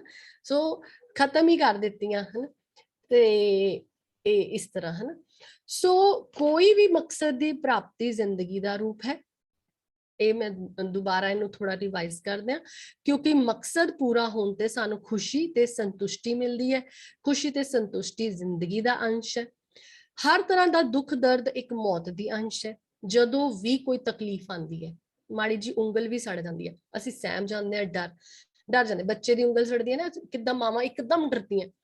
ਕਿਉਂ ਡਰਦੇ ਆ? ਕਿਉਂਕਿ ਉਹ ਮੂੰਹ ਤੇ ਨਹੀਂ ਲਿਆ ਰਹੇ ਹੁੰਦੇ, ਬੋਲ ਨਹੀਂ ਰਹੇ ਹੁੰਦੇ, ਬਟ ਸਬਕੌਂਸ਼ੀਅਸ ਅਸੀਂ ਕਿੱਥੋਂ ਡਰਦੇ ਆ? ਮੌਤ ਤੋਂ ਡਰਦੇ ਆ, ਕਿਉਂਕਿ ਉਹ ਇੱਕ ਛੋਟੀ ਜਿਹੀ ਚੋਟ ਜਾਂ ਕਿਸੇ ਸਾਡੇ ਪਿਆਰੇ ਦਾ ਸਾਡੇ ਤੋਂ ਵਿਛੜਨਾ, ਜਾਂ ਸਾਡੀ ਕੋਈ ਚੀਜ਼ ਦਾ ਚੋਰੀ ਹੋ ਜਾਣਾ, ਹਨਾ, ਇਹੋ ਜਿਹੀਆਂ ਛੋਟੇ ਛੋਟੇ ਲੌਸਸ ਜਿਹੜੇ ਨੇ ਉਹ ਸਾਨੂੰ ਡਰਾ ਦਿੰਦੇ ਨੇ, ਹਨਾ। ਤੇ ਡਰ ਜ਼ਿੰਦਗੀ ਦਾ ਦੂਸਰਾ ਇੱਕ ਸਾਡਾ ਮਕਸਦ ਇਹ ਵੀ ਹੈ, ਗੁਰਬਾਣੀ ਦਿੰਦੀ ਹੈ। ਮੈਂ ਦੋ ਤਿੰਨ ਜਿਵੇਂ ਪਹਿਲੇ ਅਸੀਂ ਡਿਸਕਸ ਕੀਤੇ ਵੀ ਸੇਵਾ ਔਰ ਚੈਰਿਟੀ, ਜਿਹੜੀ ਸੇਵਾ, ਚੈਰਿਟੀ, ਗ੍ਰੈਟੀਟਿਊਡ, ਸ਼ੁਕਰਾਨਾ, ਗੁਰਬਾਣੀ ਦਾ ਇਹ ਸਾਡੇ ਮਕਸਦ ਹੈ। ਹੁਣ ਸਾਡਾ ਇਹ ਵੀ ਮਕਸਦ ਹੈ ਇਹ ਡਰ ਨੂੰ ਖਤਮ ਕਰਨਾ। ਡਰ ਕਿਵੇਂ ਖਤਮ ਹੋਊਗਾ? ਨਿਡਰ ਨਾਲ, ਨਿਡਰ ਦੇ ਭਰੋਸੇ ਨਾਲ, ਹਨਾ। ਭਰੋਸਾ ਜ਼ਿੰਦਗੀ ਹੈ। ਸੋ ਭਰੋਸਾ ਜਦੋਂ ਅਸੀਂ ਲਿਆਉਂਦੇ ਹਾਂ ਤੇ ਇਹ ਡਰ ਖਤਮ ਹੁੰਦਾ। ਫਿਰ ਉਸ ਤੋਂ ਬਾਅਦ ਸਾਡਾ ਹੋਰ ਮਕਸਦ ਹੈਗਾ ਈਗੋ ਖਤਮ ਕਰਨੀ, ਹਨਾ। ਹੁਣ ਕਹਿਣਾ ਤਾਂ it's very easy said than done, ਹਨਾ, ਕਿਉਂਕਿ ਈਗੋ ਖਤਮ ਕਰਨਾ ਮਕਸਦ ਹੈ। ਜਦੋਂ ਅਸੀਂ ਸਿਫਤ ਸਲਾਹ 'ਚ ਜਾਂਦੇ ਹਾਂ, ਉਸ ਟਾਈਮ ਤੇ ਕੀ ਹੁੰਦਾ, ਜਿਵੇਂ ਜਿਵੇਂ ਸਿਫਤ ਸਲਾਹ ਅੰਦਰੋਂ ਵੱਧਦੀ ਹੈ, ਤੁਹਾਡੀ ਈਗੋ ਘਟਦੀ ਹੈ, ਹਨਾ। ਨਾਲ ਇੱਕ ਕੰਮ ਹੋਰ ਹੁੰਦਾ, ਆਟੋ ਮੋਡ 'ਚ ਚਲੇ ਜਾਂਦੇ ਆ ਤੁਸੀਂ। ਸ਼ਾਇਦ ਤੁਸੀਂ ਸਭ ਨੇ ਆਪਣੀ ਲਾਈਫ 'ਚ ਕਦੀ ਕਦੀ ਮਹਿਸੂਸ ਕੀਤਾ ਹੋਊਗਾ। ਆਟੋ ਮੋਡ 'ਚ ਮੇਰਾ ਕਹਿਣ ਦਾ ਭਾਵ ਕੀਤਾ ਕਿ ਕਈ ਵਾਰੀ ਨਾ ਤੁਸੀਂ ਫੋਕਸ ਕੰਮ ਤੇ ਕੀਤਾ ਹੁੰਦਾ, ਮਤਲਬ ਕਿਸੇ ਕੰਮ ਦੀ ਪ੍ਰਾਪਤੀ ਲਈ, ਹਨਾ, ਤੇ ਤੁਸੀਂ ਬੜਾ ਐਫਰਟ ਪਾ ਰਹੇ ਹੁੰਦੇ ਹੋ, ਬੜਾ ਐਫਰਟ ਪਾ ਰਹੇ ਹੋ, ਕਦੀ ਕੋਈ ਵਿਘਨ ਪੈਂਦਾ, ਕਦੀ ਕੋਈ ਵਿਘਨ, ਮਤਲਬ ਇੱਥੇ ਮੈਂ ਗਲਤ ਵੀ ਹੋ ਸਕਦੀ ਹਾਂ, ਪਰ ਏਦਾਂ ਬੜੀ ਵਾਰੀ ਮੇਰੇ ਨਾਲ, ਮਤਲਬ ਮੈਂ ਸੁਣਿਆ ਵੀ ਸੰਗਤ ਚੋਂ ਕਈ ਬੰਦੇ, ਕਈ ਵਾਰੀ ਵਾਪਰਿਆ, ਤੇ ਮੈਂ ਇਸ ਲਈ ਜ਼ਿਕਰ ਕਰ ਰਹੀ। ਤੇ ਤੁਸੀਂ ਬੜਾ ਐਫਰਟ, ਬੜੇ ਵਿਘਨ ਪੈ ਰਹੇ ਹੁੰਦੇ ਨੇ, ਤੇ ਕੰਮ 'ਚ ਔਕੜਾਂ ਆਉਂਦੀਆਂ ਨੇ, ਤੇ ਬੜੇ ਔਖੇ ਹੋ ਕੇ ਕੰਮ ਕਰਦੇ ਹੋ। ਕਈ ਵਾਰੀ ਉਹੀ ਕੰਮ ਤੁਸੀਂ ਬੜੇ ਵਿਸਮਾਦ 'ਚ ਹੁੰਦੇ ਹੋ ਵੀ ਮੈਨੂੰ ਆਹ ਚਾਹੀਦਾ ਸੀ ਤੇ ਮੈਂ ਕੱਲ ਹੀ ਸਫਾਈ ਕੀਤੀ, ਮੈਨੂੰ ਲੱਭਿਆ, ਹਨਾ। ਤੇ ਜਦੋਂ ਕੱਲ ਮੈਂ ਕਾਲਜ ਗਈ, ਮੈਮ ਨੇ ਉਹੀ ਚੀਜ਼, ਉਹੀ ਮੇਰੀ ਨੋਟਬੁੱਕ ਮੰਗ ਲਈ ਜਿਹੜੀ ਕੱਲ ਮੈਂ ਸਫਾਈ ਕਰ ਰਹੀ ਸੀ, ਮੈਨੂੰ ਲੱਭੀ। ਮਤਲਬ ਉਹ ਚੀਜ਼ਾਂ ਪਹਿਲਾਂ ਹੀ ਕੋਆਰਡੀਨੇਸ਼ਨ, ਕੁਦਰਤ ਦੀ ਕੋਆਰਡੀਨੇਸ਼ਨ ਨਾਲ ਉਹ ਅਰੇਂਜ ਹੋ ਕੇ ਤੁਹਾਡੇ ਸਾਹਮਣੇ ਆਣੀਆਂ ਸ਼ੁਰੂ ਹੋ ਜਾਂਦੀਆਂ ਨੇ। ਉਹ ਕਦੋਂ ਹੁੰਦਾ ਹੈ? ਮਤਲਬ ਮੈਂ ਆਪਣਾ ਤਾਂ ਇਹ ਦੇਖਿਆ ਕਿ ਜਦੋਂ ਤੁਸੀਂ ਜੁੜ ਕੇ ਇੱਕ ਵੇਲੇ ਸਵੇਰੇ ਉੱਠ ਕੇ ਨਿਤਨੇਮ ਕਰਕੇ ਅਰਦਾਸ ਕਰਦੇ ਹੋ, ਮਤਲਬ ਇੱਕ ਤੁਹਾਨੂੰ ਲੱਗਦਾ ਕਿ ਮੈਂ ਆਹ ਵੇਲਾ ਸੰਭਾਲ ਕੇ ਮੈਂ ਕੀਤਾ, ਜਾਂ ਗੁਰਬਾਣੀ ਪੜ੍ਹ ਕੇ, ਜਾਂ ਇੱਕ ਭਰੋਸੇ 'ਚ ਗਈ, ਹਨਾ। ਬੜੇ ਅਡੋਲਸ ਵੀ, ਜੋ ਹੋ ਰਿਹਾ ਵਾਹਿਗੁਰੂ ਤੇਰੀ ਮਰਜ਼ੀ ਨਾਲ ਹੋ ਰਿਹਾ, ਜਿੱਦਾਂ ਹੋ ਰਿਹਾ, ਹਨਾ। ਤੇ ਉਸ ਟਾਈਮ ਤੁਹਾਨੂੰ ਲੱਗਦਾ ਤੁਹਾਡੇ ਆਟੋ ਮੋਡ 'ਚ ਚਲੇ ਗਏ, ਜਿੰਨਾ ਜਿੰਨਾ ਤੁਸੀਂ ਡੋਰ ਛੱਡਦੇ ਜਾਂਦੇ ਹੋ। ਇਹ ਮੈਂ ਗੱਲ ਇਸ ਕਰਕੇ ਕਰ ਰਹੀ ਕਿ ਜਿਹੜਾ ਮੈਂ ਹੁਣੇ ਆਪ ਜੀ ਨੂੰ ਸਟਾਰਟਿੰਗ 'ਚ ਜ਼ਿਕਰ ਕੀਤਾ ਵੀ ਮੈਂ 14-15 ਸਾਲ ਤੋਂ ਇਸ ਚੀਜ਼ 'ਚ ਹੀ ਪਹਿਲਾਂ ਖੱਚਦੀ ਖੱਪਦੀ ਰਹੀ ਵੀ ਕੀ ਮੇਰਾ ਮਕਸਦ ਹੈ, ਕੀ ਕਰਨਾ ਹੈ। ਤੇ ਜਦੋਂ ਆ ਕੇ ਡੋਰ ਛੱਡਤੀ, ਮਨ 'ਚ ਕਨਫਿਊਜ਼ਨ ਵੀ ਆਉਂਦੀ ਸੀ। ਬਾਣੀ ਕਈ ਵਾਰੀ ਕਹਿੰਦੀ ਹੈ ਕਿ ਜੋ ਹੋ ਰਿਹਾ ਆਪਣੇ ਆਪ ਹੋ ਰਿਹਾ, ਹੈਨਾ, ਤੇ ਅਸੀਂ ਕੁਝ ਨਹੀਂ ਕਰ ਸਕਦੇ, ਹੈਨਾ। ਤੇ ਫਿਰ ਮੈਂ ਕਹਿੰਦੀ ਸੀ ਵੀ ਜੋ ਵਿਧੀ ਬਣਾ ਰਿਹਾ ਵਾਹਿਗੁਰੂ ਬਣਾ ਰਿਹਾ, ਤੇ ਫਿਰ ਮੈਂ ਉਹਦੇ ਵਿੱਚ ਸਹਿਜ 'ਚ ਕਿਉਂ ਨਹੀਂ ਚਲੀ ਜਾਵਾਂ। ਤੇ ਜਿੱਦਾਂ ਜਿੱਦਾਂ ਜਦੋਂ ਇਹ ਭਰੋਸਾ ਸਦਾ ਨਹੀਂ ਰਹਿੰਦਾ, ਇਹ ਬਣਾਉਣਾ ਪੈਂਦਾ। ਜਿਵੇਂ ਕਦੀ ਝਲਕਾਰਾ ਮਿਲਿਆ, ਮੈਂ ਸ਼ੇਅਰ ਕੀਤਾ, ਤੇ ਕਈ ਵਾਰੀ ਐਸਾ ਭਰੋਸਾ ਆਉਂਦਾ ਹੈ, ਤੁਸੀਂ ਕਹਿੰਦੇ ਹੋ ਜੋ ਹੋ ਰਿਹਾ ਵਧੀਆ ਹੋ ਰਿਹਾ, ਇੰਨੀ ਅਡੋਲਤਾ ਆਉਂਦੀ ਹੈ, ਤਾਂ ਤੁਹਾਡਾ ਆਟੋ ਮੋਡ ਸਟਾਰਟ ਹੋ ਜਾਂਦਾ ਹੈ। ਤੁਸੀਂ ਸੋਚਦੇ ਹੋ ਕੰਮ ਕੀਤਾ ਪਿਆ ਹੁੰਦਾ, ਕੰਮ ਕਰਨ ਵਾਲਾ ਹੈਲਪਰ ਤੁਹਾਡਾ ਹਾਜ਼ਰ ਹੋ ਜਾਂਦਾ ਹੈ। ਮਤਲਬ ਬੜਾ ਵਿਸਮਾਦਿਕ ਜਿਹਾ ਕਈ ਵਾਰੀ ਵਰਤਾਰਾ ਹੋ ਜਾਂਦਾ। ਸੋ ਇਹ ਥੋੜਾ ਜਿਹਾ ਕਿਤੇ ਮੈਂ ਪੜਿਆ ਸੀਗਾ, ਕਿਸੇ ਸਾਇੰਟਿਸਟ ਨੇ ਰਿਲੇਟ ਕੀਤਾ ਸੀ ਕਿ ਜਦੋਂ ਤੁਸੀਂ ਜ਼ਿੰਦਗੀ ਵਾਲਾ ਗੁਣ, ਇਹੀ ਜਿਹੜਾ ਅਡੋਲਤਾ ਆ ਗਿਆ ਜਾਂ ਭਰੋਸਾ ਆ ਗਿਆ, ਇਹ ਜ਼ਿੰਦਗੀ ਦਾ ਗੁਣ ਹੈ। ਜਦੋਂ ਇਸ ਗੁਣ ਨਾਲ ਜੁੜਦੇ ਹੋ ਤਾਂ ਕੁਦਰਤ ਤੁਹਾਨੂੰ ਪ੍ਰੋਟੈਕਟ ਕਰ ਰਹੀ ਹੁੰਦੀ ਹੈ, ਕੁਦਰਤ ਤੁਹਾਡੇ ਲਈ ਕੰਮ ਕਰਨਾ ਸ਼ੁਰੂ ਕਰ ਦਿੰਦੀ ਹੈ। ਸੋ ਇਸ ਚੀਜ਼ ਨੂੰ ਮੈਂ ਹਾਲੇ ਹੋਰ ਖੋਜਣਾ, ਬਸ ਥੋੜਾ ਜਿਹਾ ਹੀ ਦੇਖਿਆ। ਹੁਣ ਇਹ ਦੇਖ ਰਹੇ ਹਾਂ ਜੀ ਅਸੀਂ ਸ਼ਬਦ ਸਾਡੇ ਸਾਹਮਣੇ ਸਕਰੀਨ ਤੇ। ਇਸ ਸ਼ਬਦ ਚ ਮਹਾਰਾਜ ਦੱਸ ਰਹੇ ਨੇ, ਬਿਨ ਜਲ ਪ੍ਰਾਨ ਤਜੇ ਹੈ ਮੀਨਾ, ਜਿਨ ਜਲ ਸਿਓ ਹੇਤ ਬਡਾਇਓ। ਹੁਣ ਕੀ ਹੋ ਰਿਹਾ ਹੈ ਕਿ ਇਸ ਸ਼ਬਦ ਚ ਮੈਂ ਆਪ ਜੀ ਨੂੰ ਕੀ ਦਰਸਾਉਣਾ ਚਾਹੁੰਦੀ ਹਾਂ, ਜਿਵੇਂ ਅਸੀਂ ਗੱਲ ਕਰ ਰਹੇ ਸੀਗੇ ਵੀ ਜਿੱਥੇ ਪਲੇਜ਼ਰ ਮਿਲਦਾ ਹੈ, ਪਲੇਜ਼ਰ, ਉਹ ਅਸੀਂ ਉਸ ਚੀਜ਼ ਦੀ, ਉਸ ਕੰਮ ਨੂੰ ਕਰਨ ਦੀ ਕੋਸ਼ਿਸ਼ ਕਰਦੇ ਹਾਂ, ਉਹ ਚੀਜ਼ਾਂ ਨੂੰ ਪ੍ਰਾਪਤ ਕਰਨ ਦੀ ਕੋਸ਼ਿਸ਼ ਕਰਦੇ ਹਾਂ, ਤਾਂ ਕਿ ਕਿਉਂਕਿ ਸਾਨੂੰ ਉਹਦੇ ਵਿੱਚ ਆਪਣਾ ਮਨੋਰਥ ਲੱਗਦਾ ਹੈ ਕਿ ਇਹ ਚੀਜ਼ ਦੀ ਪ੍ਰਾਪਤੀ ਨਾਲ ਮੈਨੂੰ ਸੁੱਖ ਮਿਲਣਾ ਹੈ, ਹਨਾ। ਸੁੱਖ ਹੀ ਸਾਡਾ ਅਸਲੀ ਮਨੋਰਥ ਹੁੰਦਾ ਹੈ, ਅਧਿਆਤਮਿਕ ਸੁੱਖ, ਚਾਹੇ ਫਿਜ਼ੀਕਲ। ਪਰ ਹੁਣ ਇਹਦੇ ਵਿੱਚ ਮਹਾਰਾਜ ਦੱਸਦੇ ਪਏ ਨੇ ਵੀ ਜਿਹੜੇ ਜਿਹੜੇ ਤੁਸੀਂ ਸੁੱਖ ਦੇ ਨਾਲ ਅਟੈਚਮੈਂਟ ਕੀਤੀ, ਉਹੀ ਤੁਹਾਡੇ ਦੁੱਖ ਦਾ ਕਾਰਨ ਬਣਿਆ। ਹੁਣ ਜਿਹੜੀ ਮੱਛੀ ਹੈ, ਉਹ ਜਲ ਦੇ ਨਾਲ ਇੰਨਾ ਮੋਹ ਕਰਦੀ ਹੈ, ਪਰ ਜਲ ਹੀ ਜਦੋਂ ਜਾਂਦਾ ਉਹਦੀ ਮੌਤ ਦਾ ਕਾਰਨ ਬਣਦਾ ਹੈ। ਇਸੇ ਤਰ੍ਹਾਂ ਭਵਰਾ ਜਿਹੜਾ ਹੈ, ਕਮਲ ਦਾ ਫੁੱਲ ਹੀ ਉਹਦੀ ਮੌਤ ਦਾ ਕਾਰਨ ਬਣ ਜਾਂਦਾ ਹੈ ਨਾ, ਜਦੋਂ ਉਹਦੇ ਬਾਹਰ ਨਿਕਲਣ ਦਾ ਰਸਤਾ ਹੀ ਨਹੀਂ ਮਿਲਦਾ।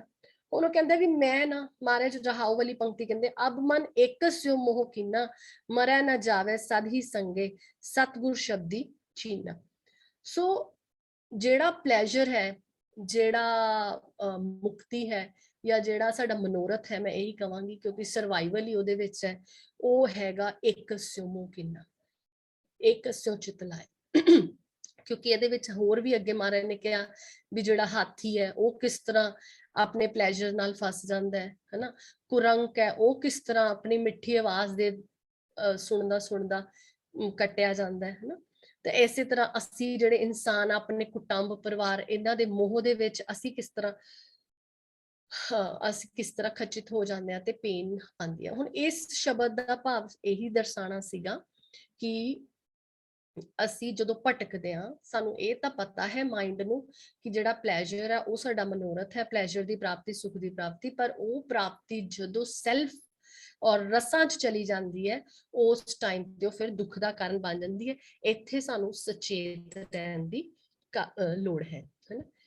ਸੋ ਹੁਣ ਅਸੀਂ ਫਿਰ ਦੁਬਾਰਾ ਇੱਕ ਛੋਟਾ ਜਿਹਾ ਰਿਵਾਈਜ਼ ਕਰਾਂਗੇ ਕਿ ਸਾਡਾ ਅਸਲੀ ਮਕਸਦ, ਚਾਰ ਚੀਜ਼ਾਂ ਨੇ ਡਿਸਕਸ ਕੀਤੀਆਂ ਸੀ। ਗ੍ਰੈਟੀਟਿਊਡ, ਸ਼ੁਕਰਾਨੇ 'ਚ ਜੀਣਾ, ਕੋਈ ਵੀ ਕੰਮ ਕਰਨਾ ਹੈ, ਜੋ ਐਬਿਲਿਟੀ ਵਾਹਿਗੁਰੂ ਜੀ ਨੇ ਸਾਡੇ ਅੰਦਰ ਪਾਈ ਹੈ, ਸਾਰਿਆਂ ਦੇ ਅੰਦਰ ਕੋਈ ਨਾ ਕੋਈ ਇੱਕ ਐਬਿਲਿਟੀ ਜ਼ਰੂਰ ਹੈ।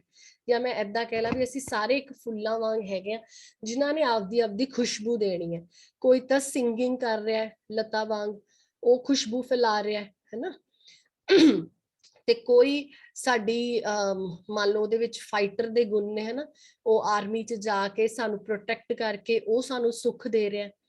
ਤੇ ਕੋਈ ਭਾਈ ਵੀਰ ਸਿੰਘ ਜੀ ਵਾਂਗ, ਜਾਂ ਕੋਈ ਹੁਣ ਅਸੀਂ ਜਿੱਦਾਂ ਦੇਖ ਪਾ ਰਹੇ ਹਾਂ ਸਾਡੇ ਸ਼ਹੀਦ ਸਿੰਘ ਹੈ, ਸਾਡੀ ਪ੍ਰੋਟੈਕਸ਼ਨ ਲਈ ਉਹਨਾਂ ਨੇ ਆਪਣੀਆਂ ਜਾਨਾਂ ਵਾਰੀਆਂ, ਜਾਂ ਗੁਰੂ ਸਾਹਿਬਾਂ ਨੇ ਸਾਡੇ ਲਈ ਗੁਰਬਾਣੀ ਲਿਖੀ, ਹਨਾ। ਇਹ ਸਾਰੇ ਕੰਮ ਹੋ ਰਹੇ ਨੇ। ਕੋਈ ਅੱਛਾ ਪੇਂਟਰ ਹੈ, ਉਹਦੀ ਪੇਂਟਿੰਗ ਦੇਖ ਕੇ ਕਈ ਵਾਰੀ ਕਮਾਲ, ਆਪਾਂ ਕਹਿੰਦੇ ਵਾਹ, ਹਨਾ, ਵਿਸਮਾਦ 'ਚ ਜਾਂਦੇ ਆ, ਖੁਸ਼ੀ ਮਹਿਸੂਸ ਹੁੰਦੀ ਹੈ। ਉਹ ਵੀ ਇੱਕ ਜ਼ਿੰਦਗੀ ਵਿੱਚ ਖੁਸ਼ਬੂ ਫੈਲਾ ਰਿਹਾ। ਹੁਣ ਇੱਥੇ ਦੋ ਚੀਜ਼ਾਂ ਆਉਂਦੀਆਂ, ਇਹ ਸਾਰੇ ਜਿਹੜੇ ਗੁਣ ਨੇ, ਜੋ ਇਹ ਖੁਸ਼ਬੂ ਹੈ, ਇਹ ਐਕਚੁਅਲ ਦੇ ਵਿੱਚ ਤੁਹਾਡੀ ਖੁਸ਼ਬੂ ਕਿੱਦਾਂ ਬਣੇਗੀ? ਜੇ ਇਹਦੇ ਨਾਲ ਸ਼ੁਕਰਾਨਾ, ਜੇ ਇਹਦੇ ਨਾਲ ਸੇਵਾ, ਜੇ ਉਹਦਾ ਭਾਵ ਅਰਥ ਆਪਣੀ ਸੈਲਫਲੈਸ ਸਰਵਿਸ ਹੈ, ਆਪਣਾ ਪਲੇਜ਼ਰ ਤੋਂ ਉੱਠ ਕੇ ਕਿਸੇ ਨੂੰ ਕੁਝ ਦੇਣਾ ਹੈ, ਹਨਾ। ਜੇ ਇਹਦੇ ਵਿੱਚ ਈਗੋ ਨੂੰ ਸਪਰੈਸ ਕਰਨਾ ਹੈ, ਈਗੋ ਨੂੰ ਸਪਰੈਸ ਕਰਨਾ ਮਤਲਬ ਪੇਨ ਨੂੰ ਸਪਰੈਸ ਕਰਨਾ, पेन ਨੂੰ खत्म करना, और पेन खत्म करना मतलब जिंदगी मिलना। तो ये चीज़ां अगर है ਤਾਂ ਫਿਰ ਉਹੀ ਉਹਦਾ ਮਕਸਦ ਜਿਹੜਾ ਉਹ ਸਕਾਰਤ ਹੈ, ਨਹੀਂ ਤਾਂ ਉਹ ਵਿਅਰਥ ਹੈਗਾ, ਹੈ ਨਾ। ਕੋਈ ਦੋ ਸੌਫਟਵੇਅਰ ਇੰਜੀਨੀਅਰ ਹੈਗੇ ਨੇ, ਹੋ ਸਕਦਾ ਇੱਕ ਬੜਾ ਵਧੀਆ ਇੱਕ ਕੰਮ ਕਰ ਰਿਹਾ ਹੋਵੇ, ਪਰ ਆਪਣੇ ਜਦੋਂ ਉਹਦੇ ਜ਼ਿੰਦਗੀ ਲੈਵਲ ਤੇ ਦੇਖਿਆ ਹੋ ਤਾਂ ਬਹੁਤ ਕਲੇਸ਼ ਚ ਵਰਤ ਰਿਹਾ ਹੋਵੇ, ਤਾਂ ਫਿਰ ਉਹ ਉਹਦਾ ਮਕਸਦ ਜਿਹੜਾ ਉਹ ਅਸਲ ਮਕਸਦ ਨਾ ਹੋ ਕੇ ਉਹ ਛੋਟਾ ਮਕਸਦ ਹੋ ਜਾਂਦਾ ਹੈ, ਜੋ ਕਿ ਸਿਰਫ ਦੁਨਿਆਵੀ ਲੈਵਲ ਤੱਕ ਰਹਿ ਜਾਂਦਾ ਹੈ।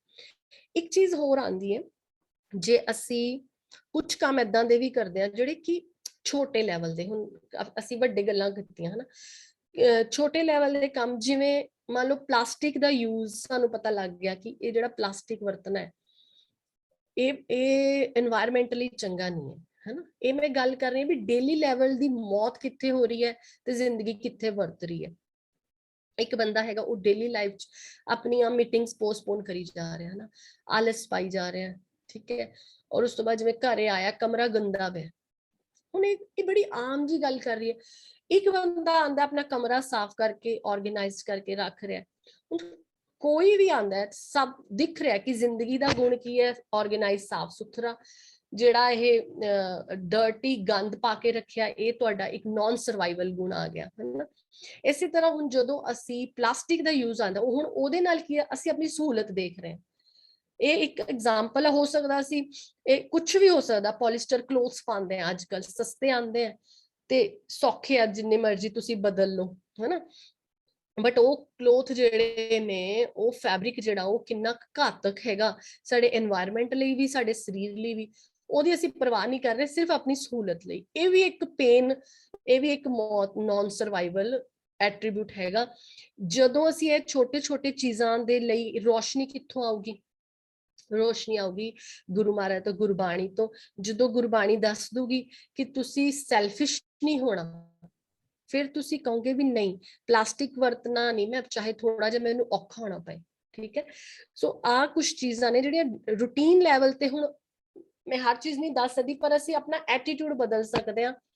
ਐਟੀਟਿਊਡ ਕਿ ਜਿੱਦਾਂ ਹੁਣ ਸਪੋਜ਼ ਕਰੋ ਗਲੀ 'ਚ ਕੋਈ ਜਾ ਰਿਹਾ, ਤੁਸੀਂ ਗੇਟ ਤੇ ਬੈਠੇ ਹੋ ਤਾਂ ਤੁਹਾਡੀ ਨਜ਼ਰ ਹੁੰਦੀ ਹੈ ਕੌਣ ਜਾ ਰਿਹਾ ਕੌਣ ਆ ਰਿਹਾ, ਬਟ ਹੁਣ ਤੁਹਾਡੀ ਨਜ਼ਰ ਜਿਹੜੀ ਉਹ ਉਹਦੇ ਬਾਹਰ ਵਾਸਤੇ ਨਹੀਂ, ਸਿਰਫ ਆਪਣੇ ਆਪ ਉੱਪਰ ਹੈ।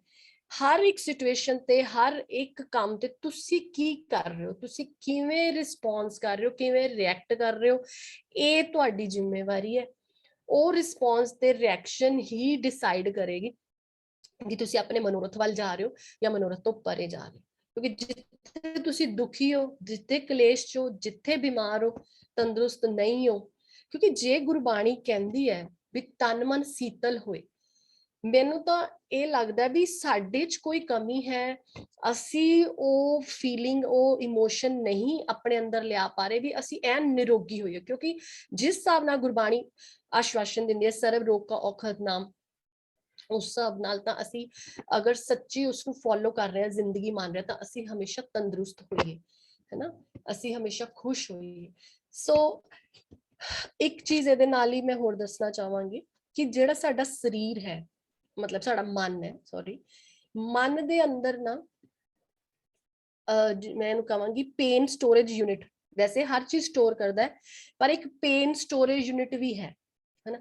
ਪੇਨ ਸਟੋਰੇਜ ਯੂਨਿਟ ਕਿੱਦਾਂ ਕਿ ਜਦੋਂ ਅਸੀਂ ਜਿਹੜੀ ਅਸੀਂ ਵਰਡ ਯੂਜ਼ ਕਰਦੇ ਨਾ ਕਿ ਫੁੱਲੀ ਕੌਨਸ਼ੀਅਸ ਹੋਣਾ, ਅਸੀਂ ਲਿਵ ਜੁੜਨੀ ਸਾਡੀ ਪਰਮਾਤਮਾ ਨਾਲ, ਜਿਹੜਾ ਅਸੀਂ ਕਹਿੰਦੇ ਨਾਮ ਦੀ ਦਾਤ ਮਿਲੇ, ਜਾਂ ਅਸੀਂ ਜਿਹੜਾ ਹਰੀ ਦਾ ਨਾਮ ਜਪਣਾ ਕਹਿੰਦੇ ਆ, ਉਹ ਜਪਣਾ ਸਾਡਾ ਕਿੱਦਾਂ ਫਾਇਦੇਮੰਦ ਹੋਊਗਾ ਜੇ ਅਸੀਂ ਆਪਣਾ ਪੇਨ ਸਟੋਰੇਜ ਯੂਨਿਟ, ਜਿਹੜਾ ਸਾਡੇ ਜਿੱਥੇ ਛੋਟੇ ਛੋਟੇ ਦਰਦ ਅਸੀਂ ਆਪਣੇ ਸਟੋਰ ਕਰੀ ਜਾਂਦੇ ਆ ਤੇ ਉਹ ਸਾਨੂੰ ਨਹੀਂ ਪਤਾ ਲੱਗਦਾ, ਤੇ ਜਦੋਂ ਜ਼ਿੰਦਗੀ ਬੀਤਦੀ ਜਾਂਦੀ ਹੈ over a period of time, gradually ਉਹ ਤੁਹਾਡਾ ਬਿਮਾਰੀ ਦੇ ਰੂਪ ਵਿੱਚ ਫਟਦਾ ਹੈ, ਉੱਭਰਦਾ, ਨਿਕਲਦਾ, ਜਾਂ ਫਿਰ ਉਹ ਕਿਸੇ ਨਾ ਕਿਸੇ ਸ਼ੌਕ ਜਾਂ ਕਿਸੇ ਮਤਲਬ ਕਿ ਸਦਮੇ ਦੇ ਰੂਪ ਵਿੱਚ ਉਹ ਤੁਹਾਡੀ ਮੌਤ ਦਾ ਕਾਰਨ ਬਣਦਾ ਹੈ।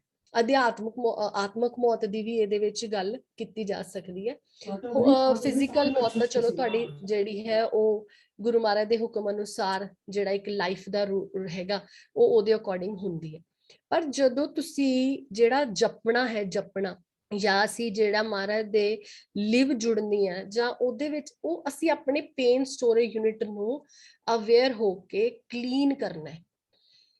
ਇਹ ਵੀ ਸਾਇੰਟੀਫਿਕਲੀ ਪ੍ਰੂਫ ਹੈਗਾ ਕਿ ਜਿਹੜਾ ਮਨੁੱਖੀ ਦਿਮਾਗ ਹੈਗਾ ਉਹ ਵੱਡੀ ਤੋਂ ਵੱਡੀ ਪ੍ਰੋਬਲਮ ਨੂੰ, ਵੱਡੀ ਤੋਂ ਵੱਡੇ ਦੁੱਖ ਤਕਲੀਫ ਨੂੰ ਰਿਪੇਅਰ ਕਰਨ ਦੇ ਸਮਰੱਥ ਹੈਗਾ।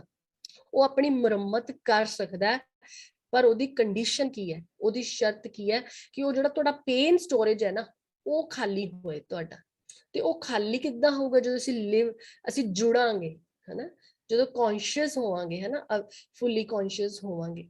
ਹੁਣ ਜਿਹੜੇ ਦਰਬਾਰ ਸਾਹਿਬ ਜਾ ਕੇ ਕਈ ਰੋਗੀ ਠੀਕ ਹੁੰਦੇ ਨੇ, ਹਨਾ, ਜ਼ਿੰਦਗੀਆਂ ਮਿਲਦੀਆਂ ਨੇ, ਸੋ ਉਹ ਚੀਜ਼ਾਂ ਥੋੜਾ ਜਿਹਾ ਅਗਰ ਅਸੀਂ ਧਿਆਨ ਦੇਵਾਂਗੇ ਤਾਂ ਉਹ ਇਸ ਤਰ੍ਹਾਂ ਹੀ ਹੁੰਦਾ ਕਿ ਭਰੋਸੇ ਦੀ ਤਾਕਤ ਨਾਲ, ਭਰੋਸਾ ਇੱਕ ਜ਼ਿੰਦਗੀ ਦਾ ਰੂਪ ਹੈ, ਉਹਦੇ ਨਾਲ ਤੁਹਾਡਾ ਜਿਹੜਾ ਹੈਗਾ ਉਹ ਜਿਹੜਾ ਪੇਨ ਵਾਲਾ ਜਿੱਥੇ ਐਕੂਮੂਲੇਟਡ ਹੁੰਦੀ ਹੈ ਉਹ ਚੀਜ਼ ਤੁਹਾਡੀ ਫਰੈਸ਼ ਹੁੰਦੀ, ਕਲੀਅਰ ਹੁੰਦੀ ਹੈ, ਤੇ ਤੁਸੀਂ ਜ਼ਿੰਦਗੀ ਜਿਉਂਦੇ ਹੋ।